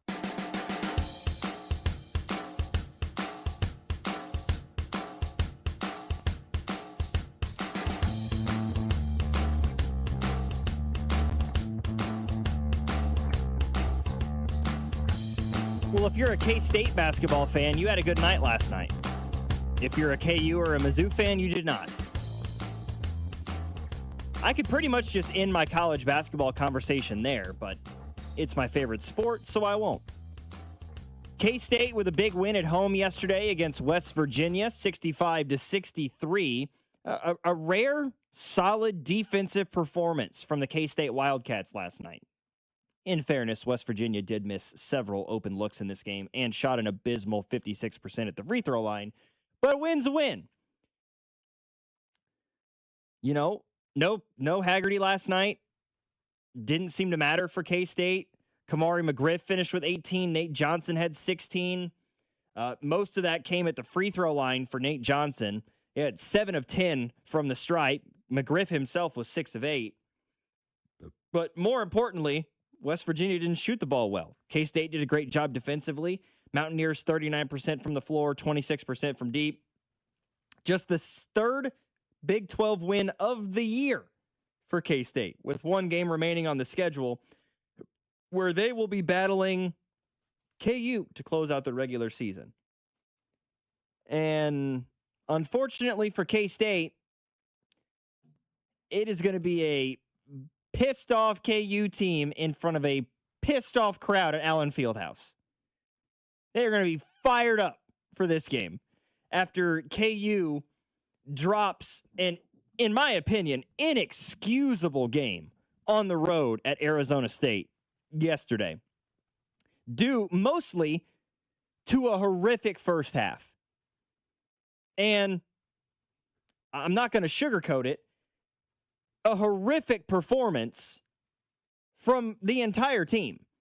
I know there's a lot of people right now that are jumping on Darren Peterson, and I can't say I blame them because he was awful last night.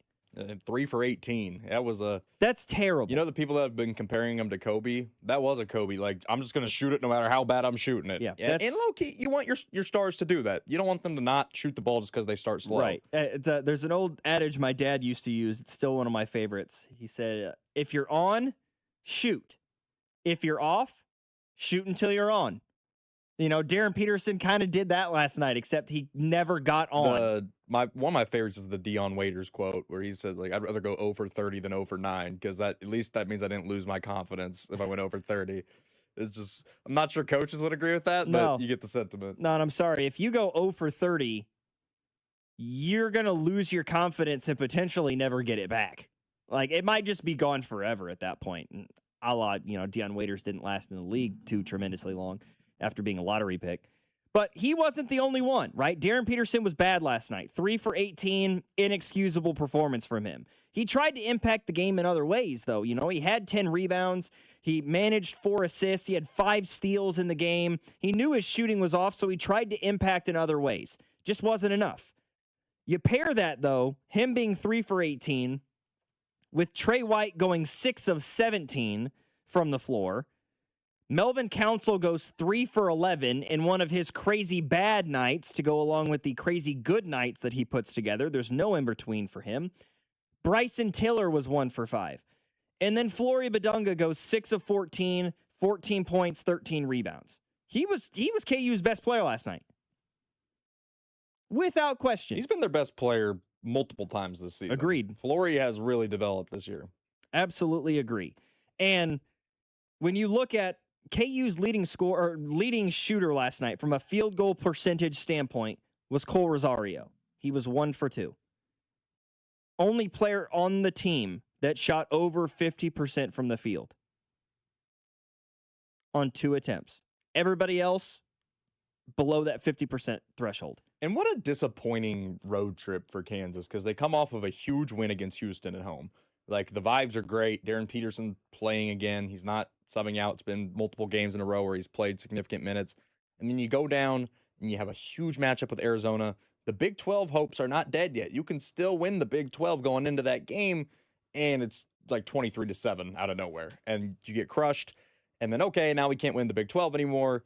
But obviously, seeding is still on the line come March, so we've got to take care of business at Arizona State, and they get off to another really slow start. So it just did not take advantage of a huge opportunity coming off that Houston win. No, and what may very well be the send-off for Bobby Hurley, because he's probably going to get fired by Arizona State when this season is done. It was senior night. They were at home, so good for Arizona State, but that sucks if you're a KU fan. Because you're right. I mean, you beat Arizona at home the first time around, and then you go on the road and play Iowa State and you lay an egg, and then you come back home and you beat Houston, and then you go back on the road and you lay an egg at Arizona, and then turn around and lay an inexcusable egg against Arizona State. It's tough to stomach if you're a Jayhawks fan. I mean, not to mention, and not just to pile on to them, but not to mention the egg they laid against Cincinnati at Allen Fieldhouse. Correct. And Cincinnati's been playing better of late, for sure, but still not a game that Kansas should ever lose. And it's just felt like every time this Jayhawks team's gotten something going for it, it goes bad. It's like, oh, this could be the moment. This could be the moment. And then we won a game without Darren Peterson against number 1. And then you come back down to reality and get hit. And it's just like, it's hard to see a way that this team is going to be able to win 6 games in March. It's really hard to find a way. Could they win 2 or 3? Absolutely. Are they capable of beating anybody on any given night? Yes. Can they do it 6 times in a row? I don't believe so. Yeah, KU is just one of those teams this year, and there's a lot of them out there, that they're capable of beating anybody. They're also capable of losing to almost anybody, like on a given night. Like that's how in an NCAA tournament format, the 68 of the best teams in college basketball, they could beat them. They could beat all 67. They could lose to 63 of them. Like it's just that kind of basketball team that they've got put together here. Where they're at right now, where would you predict they land? A 4, a 5, maybe a 3, somewhere in that range? Because I feel like a 2 is out of the question now. No way. A 2 seed is 3 is probably the best they could do. 2 seed is most definitely out of the question. I would probably argue that a 3 seed might be a pipe dream. So you're thinking 4 or 5. I would say a 4 or a 5 seed. If they get stuck on that 5 line, I mean, there could be trouble. We've seen the 12. The 5-12 is always sketchy. Yeah. So to me, it's imperative that KU wins this final game of the season against K-State, and then they do well in the Big 12 tournament, because you don't want to be stuck on that 5 line. So taking a look at Joe Lunardi's latest bracketology, he's got... I'm trying to find him. He's got Kansas as a 3 seed. And this was updated yesterday. Before the loss, okay. So I have to imagine that probably pushes them to the 4 seed line now. And you're looking at the 13s that he's got listed now, like Stephen F. Austin. They're always a tough out. High Point is a 13, and this Cal Baptist, UNC Wilmington, which has kind of been a program that's been on the rise the last couple of years. They're 25-5 this season. And then as a 4 seed, you're staring down the possibility in the second round of having to play a 5. Right. Another borderline top 25 team, a St. John's, an Arkansas, a Vandy, a Tennessee, another one of those teams that's currently sitting on the floor, a Texas Tech or an Alabama if they drop another game. Somebody like that in a second round, Gonzaga, if for some reason they were to, say, lose to St. Mary's in the conference Which tournament. is possible. This Gonzaga team is very inconsistent. Yeah, it's... you mentioned it, there's very few teams that you feel supreme confidence in on a nightly basis. Duke is probably one of them. Michigan, you probably throw into the conversation. Arizona probably deserves to be there as well, even though they lost at Allen Fieldhouse. But it's going to be madness, man. They call it March Madness for a reason. There are not a lot of sure things come this tournament, and Kansas is anything but a sure thing. Yeah, if there's 4 teams that I feel good about in college basketball right now, it's the top 4 teams in America. UConn has quietly been a really good team this year, and I don't feel like they're talked about enough. It's like people forgot It's like a given. Dan Hurley took them to back-to-back national championships, and then they're right back in this spot again a year later. They're just boring good. Yeah. Michigan looks fantastic. You know, their 2 losses, they lost to Duke at a neutral site. All right. And then Wisconsin. Wisconsin's another one of those teams, like Kansas. They can beat anybody. Mm-hmm. They can shoot themselves into any game. They can shoot themselves out of any game. I guess the one difference there, though, Logan, is that Kansas came into the year expecting things, and Wisconsin was kind of like, hey, Wisconsin's good this year. Yeah, like, you know, there's a bit of a difference, especially expectation-wise, if you're a Jayhawk versus you're playing for Wisconsin. Yeah, no question about it. But regardless, KU's NCAA tournament hopes are solidified. They are a lock. They're not going anywhere. You know, they're more likely to be, They're making it. Yeah, they're gonna get in. Okay, like they could lose against K-State and then lose in their first game of the Big 12 tournament, and they'd still be a 6 seed. Like they're in. or even a 5 seed still. Like they're gonna get into the field 68. Too many good wins. Right. One team that is somehow helping and hurting their chances at every turn, the Missouri Tigers.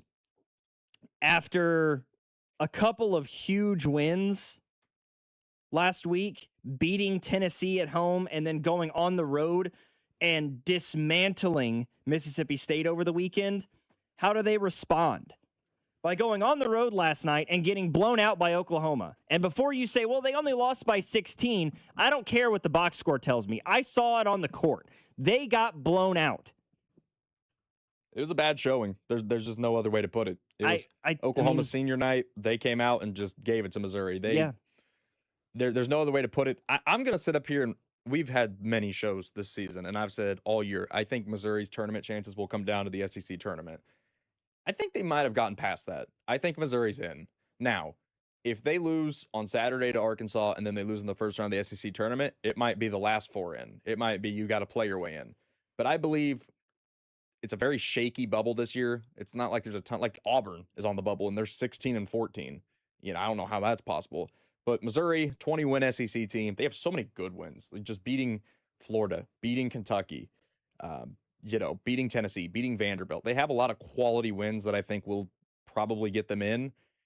But yeah, that was a bad one because had they won both games this week, Logan, they would have had the double bye in the SEC tournament. They would have been the 4 seed. And now they can fall as low to the 10 seed by the end of the week. It is razor thin in the SEC. Yeah.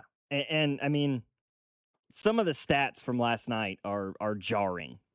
Just how much Oklahoma controlled this basketball game. Okay. Oklahoma led this game for 38 plus minutes. And of the roughly 2 minutes that they didn't, about 90 seconds of the basketball game, it was tied. The first 19 seconds of the game, and then from the 13:32 mark to the 12:50 mark, it was tied. Mizzou took the lead at the 12:50 mark of the first half and led for all of 31 seconds before Oklahoma hit a 3 to go up by 2, and then it was over. Oklahoma led for 38 minutes of basketball. Mizzou led for 30 seconds. Woof. Get it out of the way now. Don't do that in the SEC tournament or in the big dance. Yeah, I mean, have your stinker now, please. They tried to hang around, right? It was a bad night. I mean, outside of Mark Mitchell, who was pretty consistent, he's always great. But, T.O. Barrett's been really good for Missouri, and he was atrocious last night. He just couldn't get anything going. And Oklahoma shot the lights out of the ball. They shot over 50% from 3. You're not going to win many games when your opponent shoots that well from 3. So, tough loss for Missouri. I am hoping, as a Mizzou fan, they bounce back on Saturday against Arkansas, but that's going to be a tough matchup. Not to mention Jaden Stone struggled last night as well. Not a great game for really anyone outside of Mitchell. 9 points on 14 shots. I mean, Sean Phillips had the greatest first half of all time against Mississippi State and was nowhere to be found last night. Yeah, one shot attempt. Yeah. One field goal in the game. He had 2 points, 4 turnovers in 19 minutes of basketball. Yeah, it was not a good showing for Dennis Gates' crew. Jacob Cruz off the bench only played 18 minutes and knocked down 1 shot on 4 attempts. It's just ain't going to get it done, folks. Nope. Ain't going to get it done. 913-586-7965. We'll take a break, come back, and wrap up this Wednesday night edition of After Hours. Logan Weber here with you alongside Jackson Ogden. 96.5 The Fan, your home for Kansas City sports.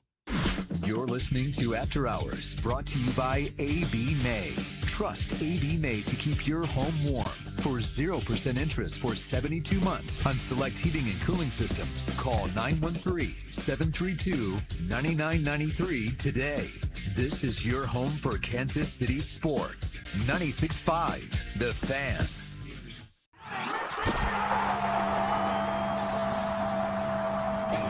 Hey guys, this is Rob Brennan from The Drive on 96.5 The Fan, and we're excited to announce the launch of Beyond the Pitch KC, a limited podcast series documenting the run-up to the upcoming World Cup with our friends over at 98.1 KMBZ. And I'm Scott Parks from Dana Parks on KMBZ. Beyond the Pitch, KC features the biggest names who helped make the World Cup in Kansas City possible. And there was a lot of work, plus the major storylines heading into this summer's tournament. This is so much more. This isn't just a podcast about soccer. No, you're right, Rob. It's a podcast about Kansas City, for Kansas City, telling the story of how our town is hosting the world's biggest sporting event. New episodes drop every Wednesday starting on March 4th, along with video clips that can be seen on 96.5 The Fan and KMBZ social channels. So make sure you subscribe. Download Beyond the Pitch KC with Rob Brennan and myself, Scott Parks, on the Odyssey app or wherever you get your podcasts. Men, it's the new year, and for many of us, it's a time of deciding to make positive changes in our lives. This is Jeff for Heartland Men's Health, and if you're suffering with erectile dysfunction and are tired of the frustration and embarrassment ED causes, you should call Heartland Men's Health today, because there probably isn't a better resolution you can make than to be done with ED. You see, ED doesn't just affect you, it can also affect your partner, even if they don't talk about it. But here's some great news. If you're like most guys, the treatments at Heartland Men's Health will give you back your sex life, because our protocols have success rates that work in well over 90% of cases. Seriously, you might even find you're performing like you haven't in years. So, make an appointment and get ED out of your life. Your initial visit is only $99 and includes blood work, a medical consult, and if medically advised, a test dose. And if that test dose doesn't work in the office, your visit is free. Call 844-447-6600 or go to heartlandmenshealth.com. That's heartlandmenshealth.com. We have 3 offices: Overland Park, Independence, and North Kansas City. Another app for inventory, one for CRM. Oh, don't forget accounting. Wait, which login was that? Or you could use Odoo, one fully integrated system that does it all without the hassle. Ditch the app overload. Get everything your business needs on one platform. Try Odoo free today at odoo.com. That's ODOO.com.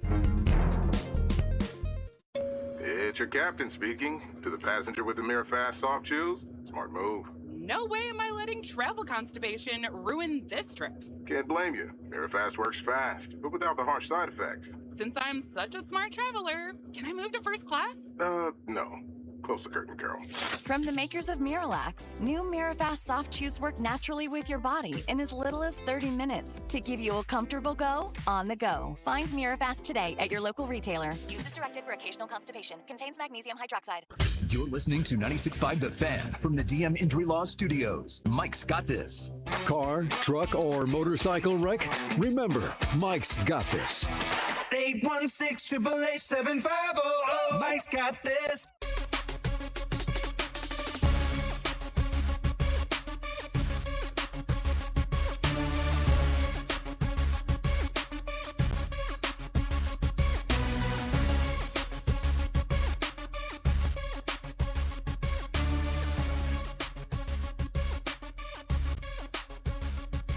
Other sports news flying around today. The Dallas Cowboys restructuring contracts for Dak Prescott, CeeDee Lamb, and offensive guard Tyler Smith, freeing up in excess of $66 million in cap space.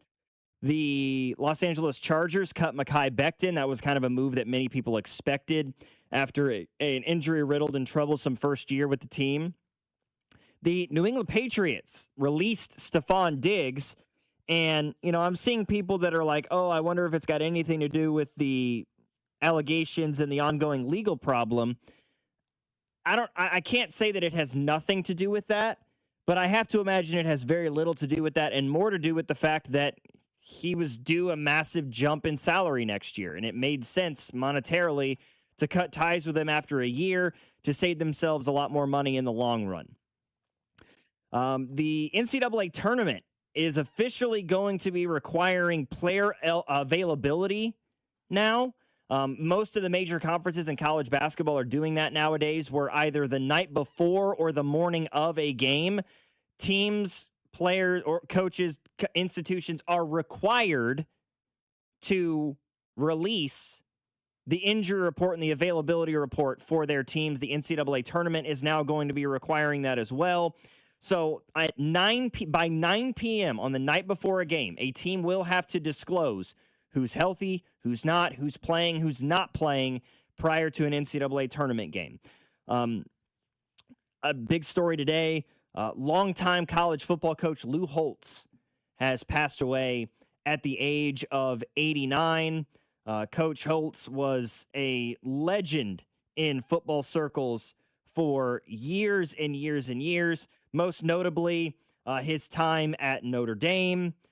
He even spent a year as an NFL head coach, but the majority of his career, or I should say the best years of his career, were at Notre Dame. He was also very successful at both North Carolina State, Arkansas, as well as South Carolina, where he spent a little bit of time after his departure from Notre Dame. That was his last coaching stop, was with the Gamecocks. Even spent a couple of years at the University of Minnesota before he got the Notre Dame job. Won himself a national championship with the Fighting Irish in 1988, passing away at the age of 89. Two-time Bear Bryant Award winner, two-time Eddie Robinson Coach of the Year. Extensive career that started in 1960 as an assistant coach at the University of Iowa. So that's kind of fun. And then concluding in 2004 at South Carolina. Sad story to end it there. That'll do it for tonight's program. For my producer, Jackson Ogden, I'm Logan Weber. Thank you guys for joining us. Don't worry, later on this week, Bink will be back. Happy birthday to Bink. After Hours, 96.5, The Fan.